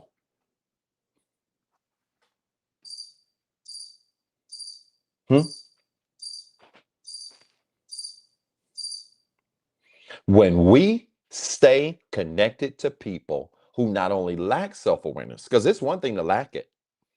A lot of people come to me and they lack self-awareness. And then when we spend some time together, they get self-awareness and they turn out to be just fine. So I'm not just talking about people who lack self-awareness. Hear me out. When people lack self-awareness, watch, and they have no desire to get it, you are playing Russian roulette with your life. Oh my God.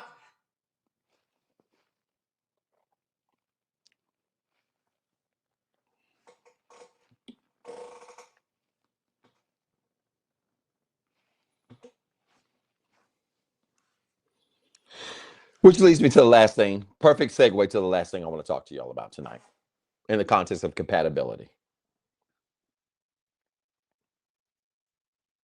You know what else matters in compatibility?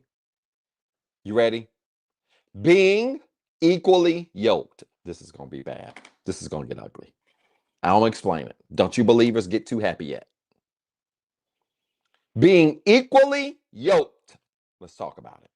Put that in the chat. This is, don't you believers get happy yet? I'm going to slap y'all first.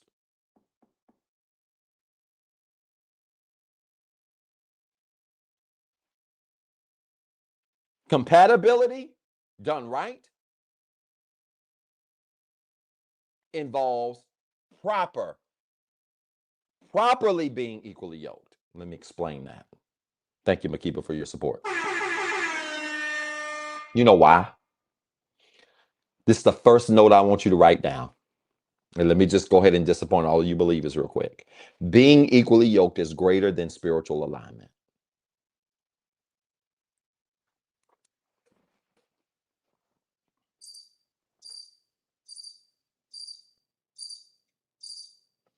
Being equally yoked is greater than believing in the same God. I'm about to get in trouble.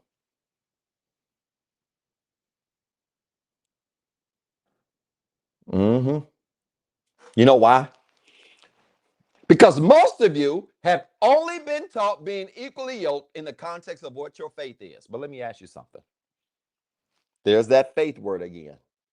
You've only been taught being equally yoked in the context of faith. That you better not be unequally yoked with a non-believer, or unbeliever, somebody didn't believe what you would. Okay, great. Perfect. So you've only been taught being equally yoked in the context of faith. Faith without works is dead. So then, what's the work we have to do in the context of being equally yoked? I'm glad you asked. The work we have to do in the context of being unequally yoked is around all of the other things that we have to solve in our natural lives. This is going to be brutal. Hey, I got a question. Have y'all ever wondered why the divorce rate doesn't skip over the synagogue and the mosque and the church and the temple? Have you ever wondered and asked yourself, I wonder why the church, the mosque, the temple, the synagogue has the same, if not worse, divorce rate as just general population? Anybody ever wondered that? Doc, that doesn't make sense. Doc, you're losing me, Doc. Like, how could the divorce rate be just as high in the mosque, in the temple, in the synagogue when we believe in the same God? As a nerd, I always ask myself that question, and nobody ever talked about it. Nobody ever taught it. You about to get your first lesson. Do you want to know why the divorce rate has not skipped over the temple, the mosque, the church, the synagogue? Do you want to know why they have the same and similar divorce rates? Because faith without works is dead.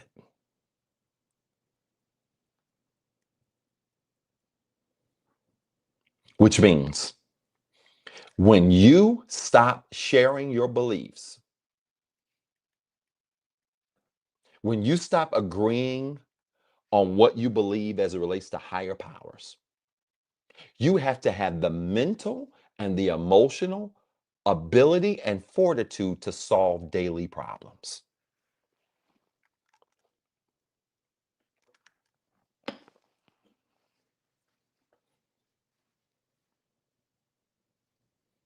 And a lot of couples with spiritual backgrounds cannot solve problems greater or outside of their faith.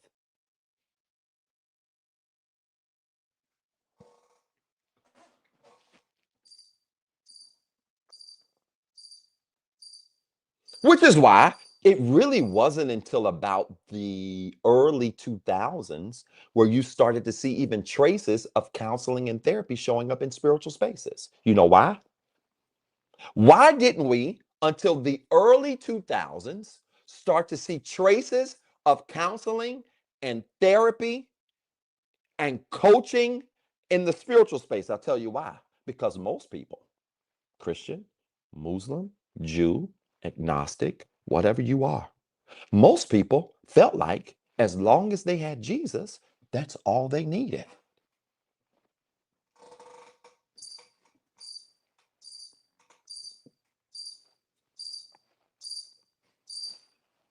So when life hit you, when the pandemic came,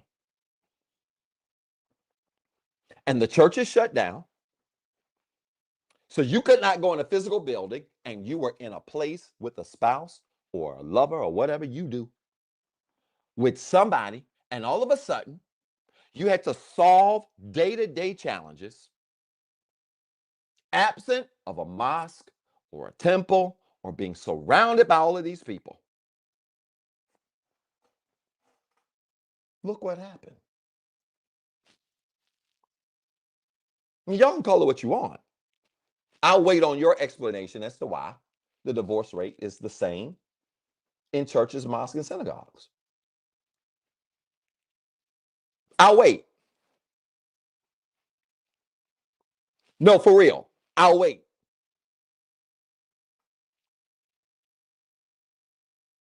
And here's the gag, because the only people that's going to get offended are Christians. I have friends that are Jewish. We talk about this all the time. They agree. Doc, one of my Jewish friends, he doesn't call me doctor. He's real proud. Doctor, doctor, you're doing a phenomenal job. They agree. The only people that's going to have a problem with this is believers. You know why? Because they don't even really read.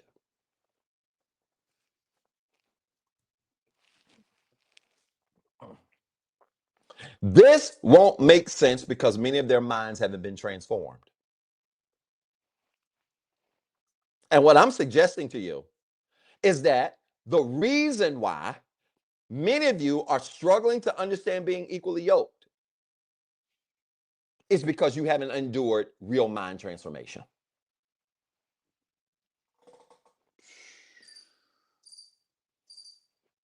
Because real mind transformation is going to teach you something. That yes, you need an agreed upon spiritual foundation. I don't think it's wise for two people to have two different sets of beliefs and be engaged in a relationship or a marriage. I don't think it's wise. I don't think it's wise at all. But watch this. You can't even fully embrace the principles of a spiritual foundation until your mind has been transformed. And there are a whole bunch of Bible quoting, untransformed mind people walking around here, throwing their spirituality in people's face, but they haven't been transformed by the renewing of their minds. Because when your mind has been transformed, then you understand that counseling and God get along like peanut butter and jelly. Oh my God. Counseling, therapy, and God get along like Cube and Yo-Yo. Oh my God. Cephas and Reese. Oh my God. Milk and sugar. Oh my God. Y'all just you and I'm the only people this bothers, believers. Because you're gonna defend your ignorance until the day you die. And the reality is, you can have counseling, you can have therapy, and you can have God too. And some of you are gonna die thinking that as long as you got Jesus, Buddha, Allah, whatever you claim you got, we can solve all of our problems. And so I still have people in 2025 who are in sexless, communication less, no talking less, abusive marriages who look me in the face as believers and say, when I say to them, what are y'all doing about it? They say, we're praying.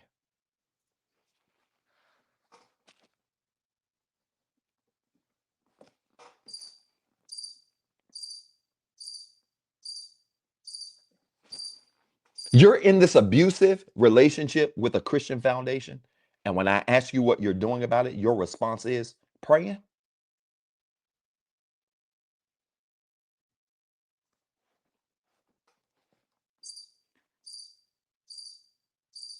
Now I know some of you gonna take a sound bite and you gonna run. Doc don't believe in prayer. You're bald-faced, bald-headed, cockeyed liar.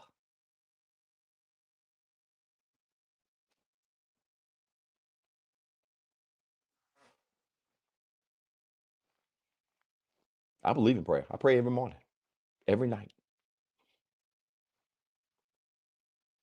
But my faith in God works better when I do something.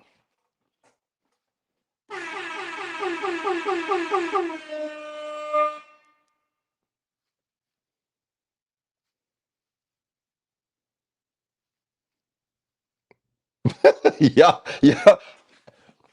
Let me explain what equally yoked means. When you are equally yoked for real,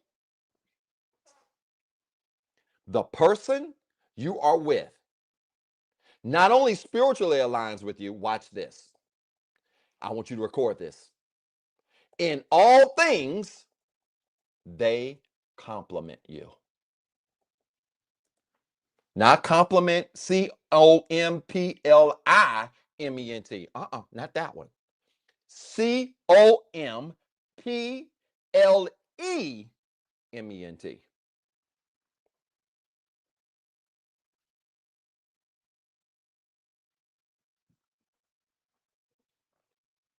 In all things, they complement you. That means who they are and who you are work hand in hand, side by side in all things. Mentally, you process your thoughts in similar ways, which helps you deal with disagreements and address disagreements in similar ways. You process your emotions, maybe differently because you're different, man, woman, whatever. But at the end of the day, you believe in similar things like emotional regulation, not screaming in an argument, but communicating through disagreement, even when your feelings are hurt.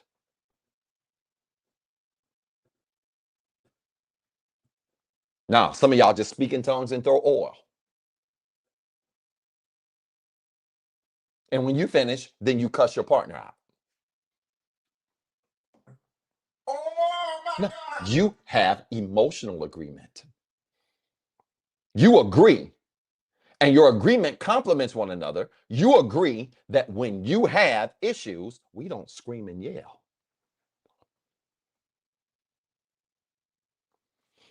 We cannot see eye to eye, but still walk hand in hand.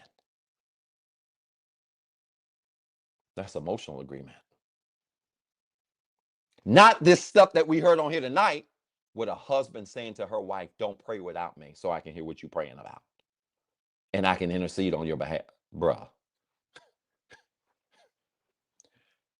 And I guarantee you, it's the same kind of person that walks around saying, yeah, I got a wife, we equally yoked. You a liar.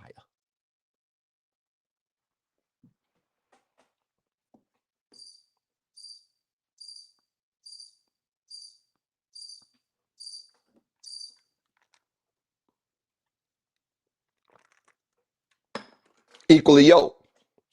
We talked about spiritual foundation. I'm going to skip over that.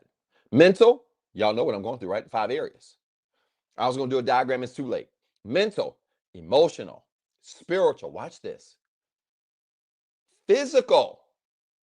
Physically, you're equally yoked. What does it mean to be equally yoked physically? I'm glad you asked.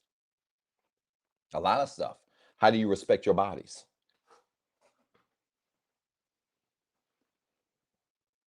Hmm.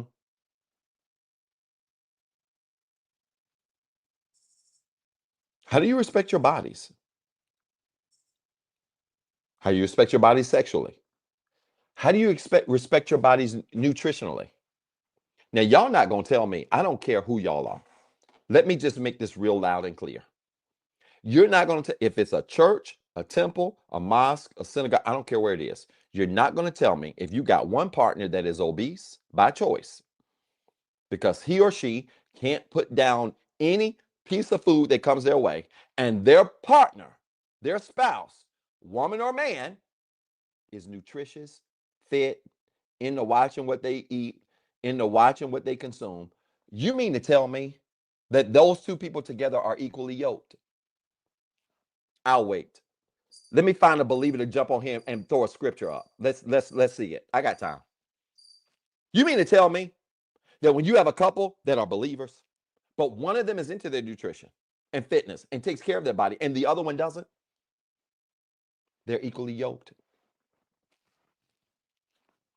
I'm just waiting on somebody. Come on, you deep folks. Give me a scripture. Pull something out the Quran. Let me hear it. I've read through that too. Let me hear it.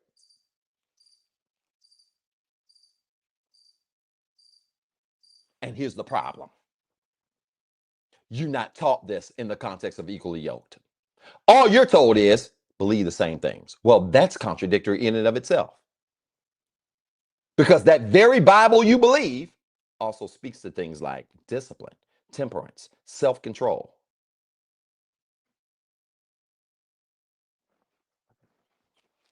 So if one of you got it and the other one don't, how you equally yoked?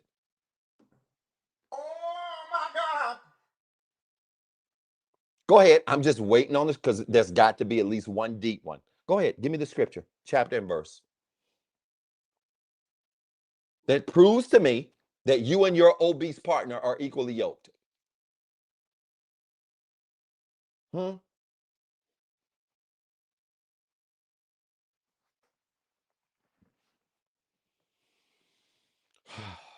Jesus Christ. God help me, please. Just got to help me. I just, I just, hmm?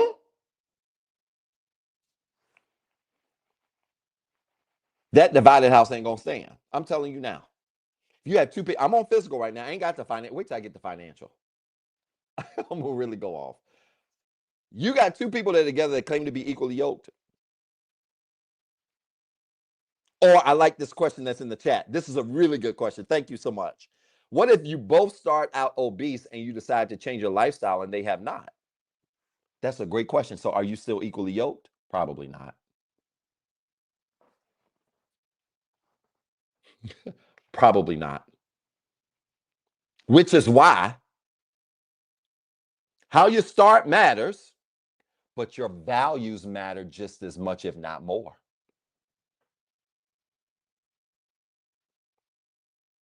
Your values matter just as much, if not more. Because when two people come together and they have set values, life can change. Life shifts. But couples stay together when their values shift together as life shifts.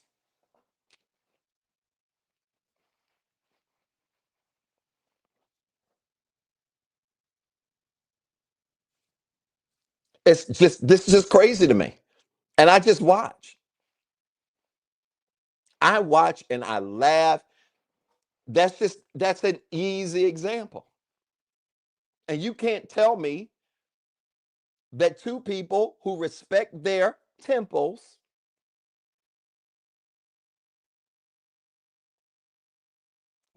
which by the way, I don't, I just, I don't feel like, I don't want to be petty tonight, y'all. I'm not being petty. I promise you I'm not being petty. But I can tell how serious y'all are about your faith by how you treat your body. Just no different than I can tell how serious you are about your house by how junky or dirty it is. Well, the temple is the body is the temple of the Lord. Well, how clean do you keep it? Keep it. You got God in a dirty house. Some of y'all do. All them ho hos you eating, some of y'all do. Some of you got God in a dirty house, and you the first one to quote a scripture talking about your body's the temple. Man, y'all cut it out. Y'all stop. For real. Just stop. Stop. Because if you really believed what that verse said, then you would treat your temple better. Because you would recognize that how you treat your temple is a direct reflection of what you think about God. So then, if how you treat your temple is a reflection of what you think about God, then how you gonna be equally yoked with somebody who treating their temple well, but you ain't? I'll wait.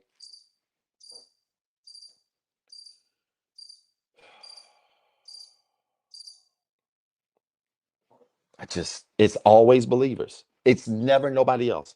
Believers will fight like heck before they walk in self awareness and be honest enough to realize that their spirituality is being handicapped by their lack of a transformed mind. That brings me to the fifth thing about being equally yoked. We talked about mentally, seeing things, emotionally, spiritually, physically, financially. Now, let me say this to y'all. I know, muscle doc. I know they just. It's the wildest thing. Let me say something about finances and being equally yoked. For those of you that are in partnerships, thinking about partnerships, being financially equally yoked matters too. And there are absolutely layers to this. Remember, we talked about in all things, when you're equally yoked, in all things, you complement one another. Does that mean, because I get this question a lot, does that mean, Doc, if I make $300,000 a year, I got to marry somebody that's making $300,000? It doesn't mean that. It means you need to have the same mindset. Read the 5 areas of healing. It's back in stock. I talk about this in the book. It doesn't mean that two people have to make the same amount of money, but it does mean they need to share the same They need to share the same mindset when it comes to finances. Because let me tell you something. Two people can be making the same amount of money, but if one of them is a saver and one of them is a spender, guess what? You're not equally yoked.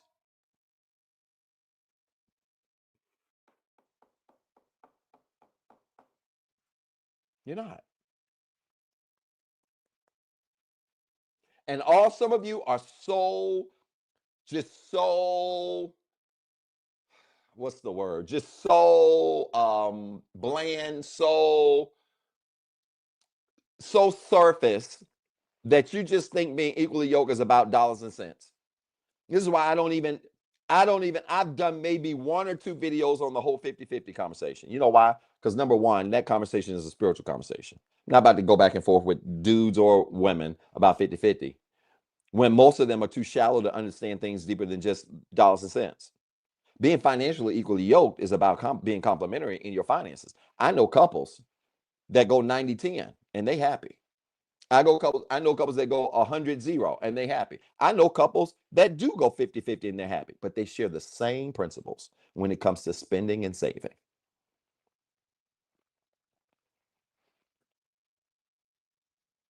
They share the same principles when it comes to prioritizing money and how they prioritize money and what money means to them. That's what it means to financially complement one another. Some of y'all still stuck on dollars and cents. So you go out here only trying to date people that make a lot of money, and then you shock when they're a bad person. Making money don't make you a good person. So some of you check the spiritual box because we believe the same God, and some of you check the financial one because hey, he makes the money, pays the bill, she makes the money, she pays the bill, and y'all think you so equally yoked, but then they don't check the mental or the emotional ones, and you wonder why they bad people or they still cheat. Yeah, they still cheat with their serving God's self. Oh my God. Y'all just, I just, I see this every day. Y'all, some of y'all talking opinion. I see this stuff daily. Daily. Rich people can be some of the meanest people in the world. Not all of them. Not all of them. Okay, for before y'all run that train into the ground, because some of y'all, good God, again, another lesson I learned from just getting in the comment. Some folks can't comprehend. They got short attention spans. They see a word and their brain just goes completely. Oh, some of y'all don't even realize that this is why making a lot of money don't necessarily make you a good person. Making a lot of money just exposes who you are. Money don't change people. I know some of y'all think differently because you've been told differently. Money doesn't change you. It just exposes who you are. That's all. It just brings to the surface who you really are. So if you were a giver broke, a genuine giver when you were broke, you'll be a genuine giver when you have something. I have friends that were homeless that are now great, doing really well, have businesses, have great careers. They were givers when they couldn't even feed themselves or their family. They're bigger givers now. Money only reveals who you really are. It doesn't change you. Contrary to popular belief. So if you stingy and you for the streets broke, you get some money, you're gonna be able to afford to be more stingy, and you're gonna be able to afford to be for the streets more. So why do y'all think that because you share a spiritual foundation with somebody and y'all can pay all the bills that you equally yoked? That doesn't mean the person is necessarily a good person. It doesn't mean that there's mental, emotional, or physical alignment. Not at all. So I would suggest that we look at this compatibility thing less and look at how people complement us in the 5 areas. You want a better approach than compatibility? And I'm done. A better approach than the terminology of compatibility is to ask yourself, how does this person complement me mentally? How does this person compliment me emotionally? Look, y'all, I love y'all. Some of y'all ain't gonna like what I'm about to say. But in 2025, which I tell people I'm steps from just wearing a robe and sandals for the rest of my life and just being okay with it and taking care of my kids. But let me tell y'all something. The reality is, as much work as I've done and that I am doing, for me to hit people with a lot of this spiritual talk, but they don't have the mental or emotional capacity to receive it, would be a waste of my time. You got to see where people are. Mental. You got to see where people are emotionally.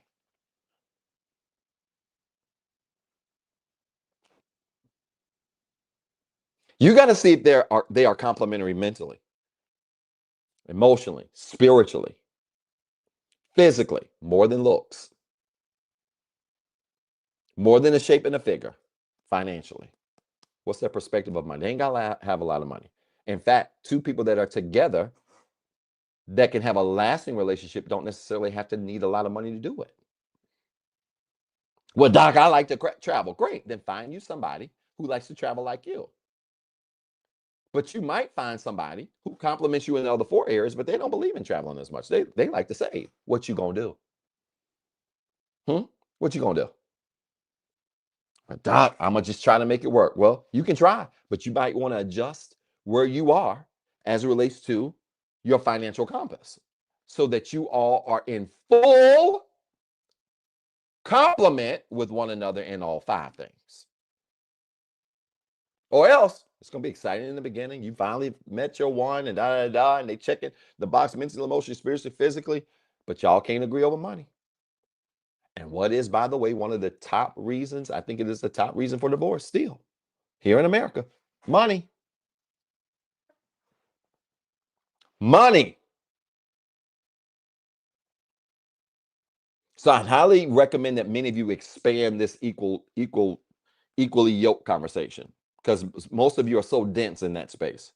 Huh, we believe same God, we equally yoked. Eh.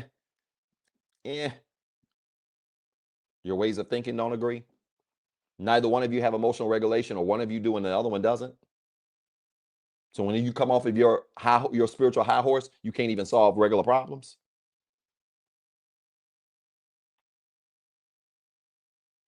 One of you believes in your body being a true temple and don't make excuses for it with scriptures just to try to get in the room.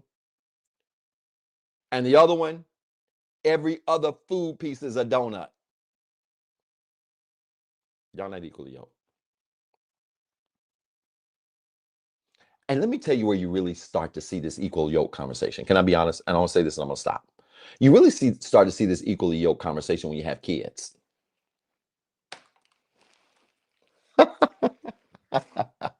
I don't have time to deal with this because I put up a post about kids and it pissed off a lot of people. And I was nice in the post. That's the scary part. I didn't say what I wanted to say. You really see this equally yoked conversation come to light. You can tell how equally yoked a couple is by looking at their kids. Just don't even worry about them. You can evaluate them. I just gave you 5 things to evaluate: mentally, emotionally, spiritually, physically, financially. But if you want to see how equally yoked a couple is, look at the kids they produced and look at how much agreement those kids have with their thoughts, with their beliefs, with their values. Because if one of you like ho-hos every other minute and the other one is on a nutrition tip, then your kids got to make a choice. And how are your kids going to make a choice? To be nutritious or to eat ho-hos every other day? When mama's doing one thing and daddy's doing something else. Huh? And you know what a lot of unequally yoked couples do that refuse to be honest about the fact that they're unequally yoked? They give them both. They give them both. Oh, you can have ho-hos and nutrition. Good nutrition.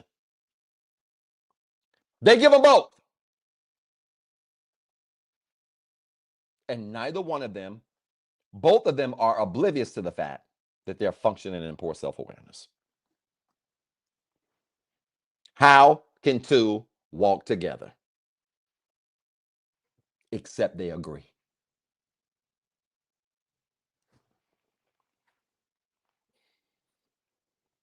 there should be some uniformity.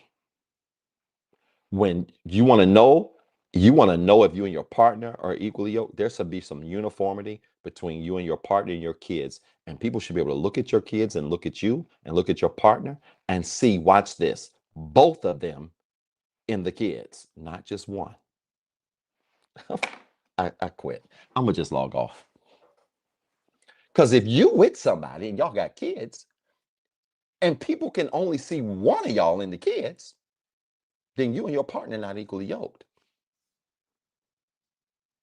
That's gonna be something y'all gonna have to sit on. That's gonna go over many of y'all's heads. You know why? Because two can't walk together except they agree. And when two people walk together and they agree, that means they're moving in alignment in all things, mentally, emotionally, spiritually, physically, financially. And if they're moving in alignment in all things, then their kids are receiving the same thing from both of them, which means when you look at the kids, you should see both, not one.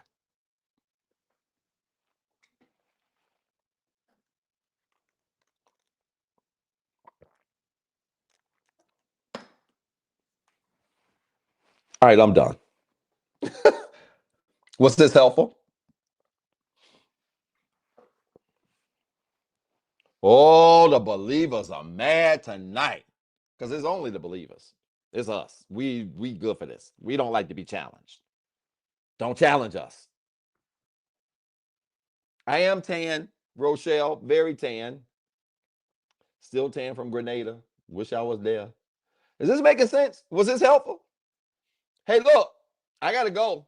I'm heading to Charlotte tomorrow. Um, look, I think there are 11 tickets left for Charlotte.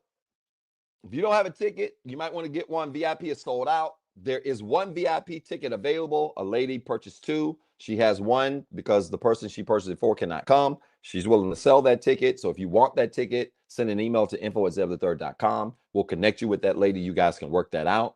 But Charlotte's this Saturday. I would love to see you. I think there's like 11 tickets left, and that's it. And I would love to see you there this weekend. Don't forget to use your promo code. What is it, y'all? What's the promo code again? Oh my God. What's the promo code? Something times three. Is it heal times three? Um, is it heal times three? What's the promo code, y'all? I got too much going on. Anybody know? They log it. They mad at me tonight. I don't care. Thank you so much, Miss Marie Land. Hey, y'all support the show. Because if y'all don't, all of these great people that support it will not be able to catch this replay unless they are subscribers. Yes, heal times three. Promo code, all capital letters. HEALX, the number three. Support the show. I want to leave this up, but y'all gonna have to participate in your rescue. And tonight, y'all got a mouthful. And some of you need to go back and listen to this again. All right. So there are, that promo code is good for any ticket in any city. Thank you, Leanne Lucas. It's so good to see you. Hope you're doing well, Miss Lucas, one of my great clients. That promo code works for all of the cities, general admission for all of the cities, as well as my upcoming workshop, August the 23rd. Should I stay or should I go? Heal X3 is the promo code. You didn't miss it. You can get it now. Jump on it. The promo code expires tomorrow. It's been running since yesterday. It expires tomorrow. And so use that, and that'll be great. All right. Appreciate y'all. You want tickets to the show? Everything is in my website, and that's that. All right. I appreciate you. Thank you so much. The Charlotte show starts. VIP starts at 1. General admission starts, I think, at like 2:30. I believe it is. But it's all on my website. Okay. Already bought New York tickets. Very good. Thank you so much. Appreciate that. Oh yeah, my new book, Don't Make It Happen, Let It Go, is available. Those go out next week.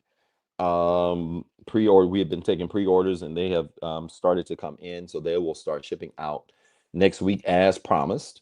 And the 5 areas of healing is back in stock as well. So those of you that don't have the 5 areas of healing, I would highly recommend you get that. This is a good time to get it. It's probably a good idea to get both, but if you get both, read the 5 areas of healing first. You're going to need to read that one first. All right. because if you heal, it just naturally makes sense to progress to letting go. But this book, Letting Go or Don't Make It Happen, Let It Go, is for all of you that are struggling to let go of anything. It's going to be a great book, I think, and I'm really excited about it. All right, y'all. Not yet. I'm working on it, tailor-made. That's my friend from Baltimore. I promise you I'm working on the audio stuff and looking at that. I'll be honest with y'all, I'm not a huge fan of audiobooks, not because they're not valuable. I think they're very valuable. I'm just not a huge fan of audiobooks because I like for people, and this is just a reflection of how I do my counseling work. I like for people to have something they can physically write in. I do, because I think the information sticks with us better when we can physically write it. Okay. And so that's why I like hard copy books and things like that better than audio. There's nothing wrong with audiobooks at all. I have clients that are truck drivers and things like that, and they listen to audiobooks while they're driving and working and things like that. So I think it's a beautiful thing.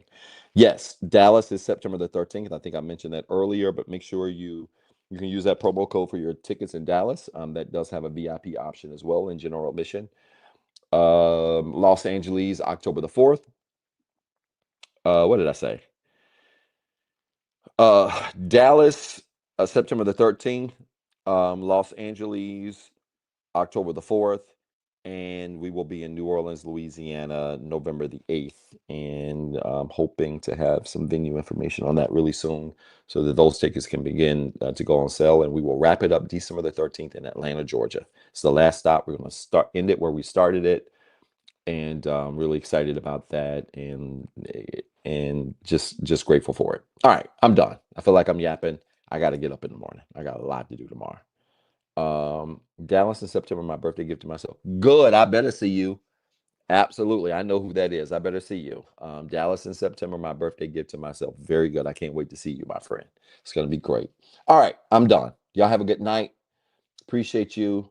Do you have anything focused on single people? Just depends on what your need is. I mean, the 5 years of healing is absolutely necessary, helpful depending on where you are on your journey. The Let It Go book will also be helpful too.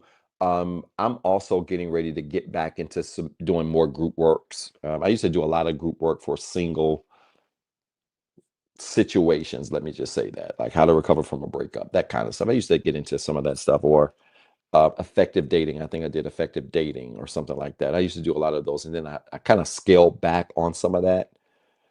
I kind of say, making sure I'm healthy before saying, yeah, I kind of scaled back on some of that just because it wasn't being well attended very well. But I am looking into getting back into that space. So yes, Miss Anissa, I definitely look out for that. All right. Appreciate y'all. Have a good night. Thank you for all of your support. Support the show. You guys support the show. It will be up in the morning. And you guys can watch the replay. Love you. Peace and blessings. Take care. Charlotte, see y'all Saturday. Code is working. General admission tickets, it's working. People are using it like crazy. Heal, the number X, no, Heal X3. It does work. Y'all have a good night. Peace and blessings.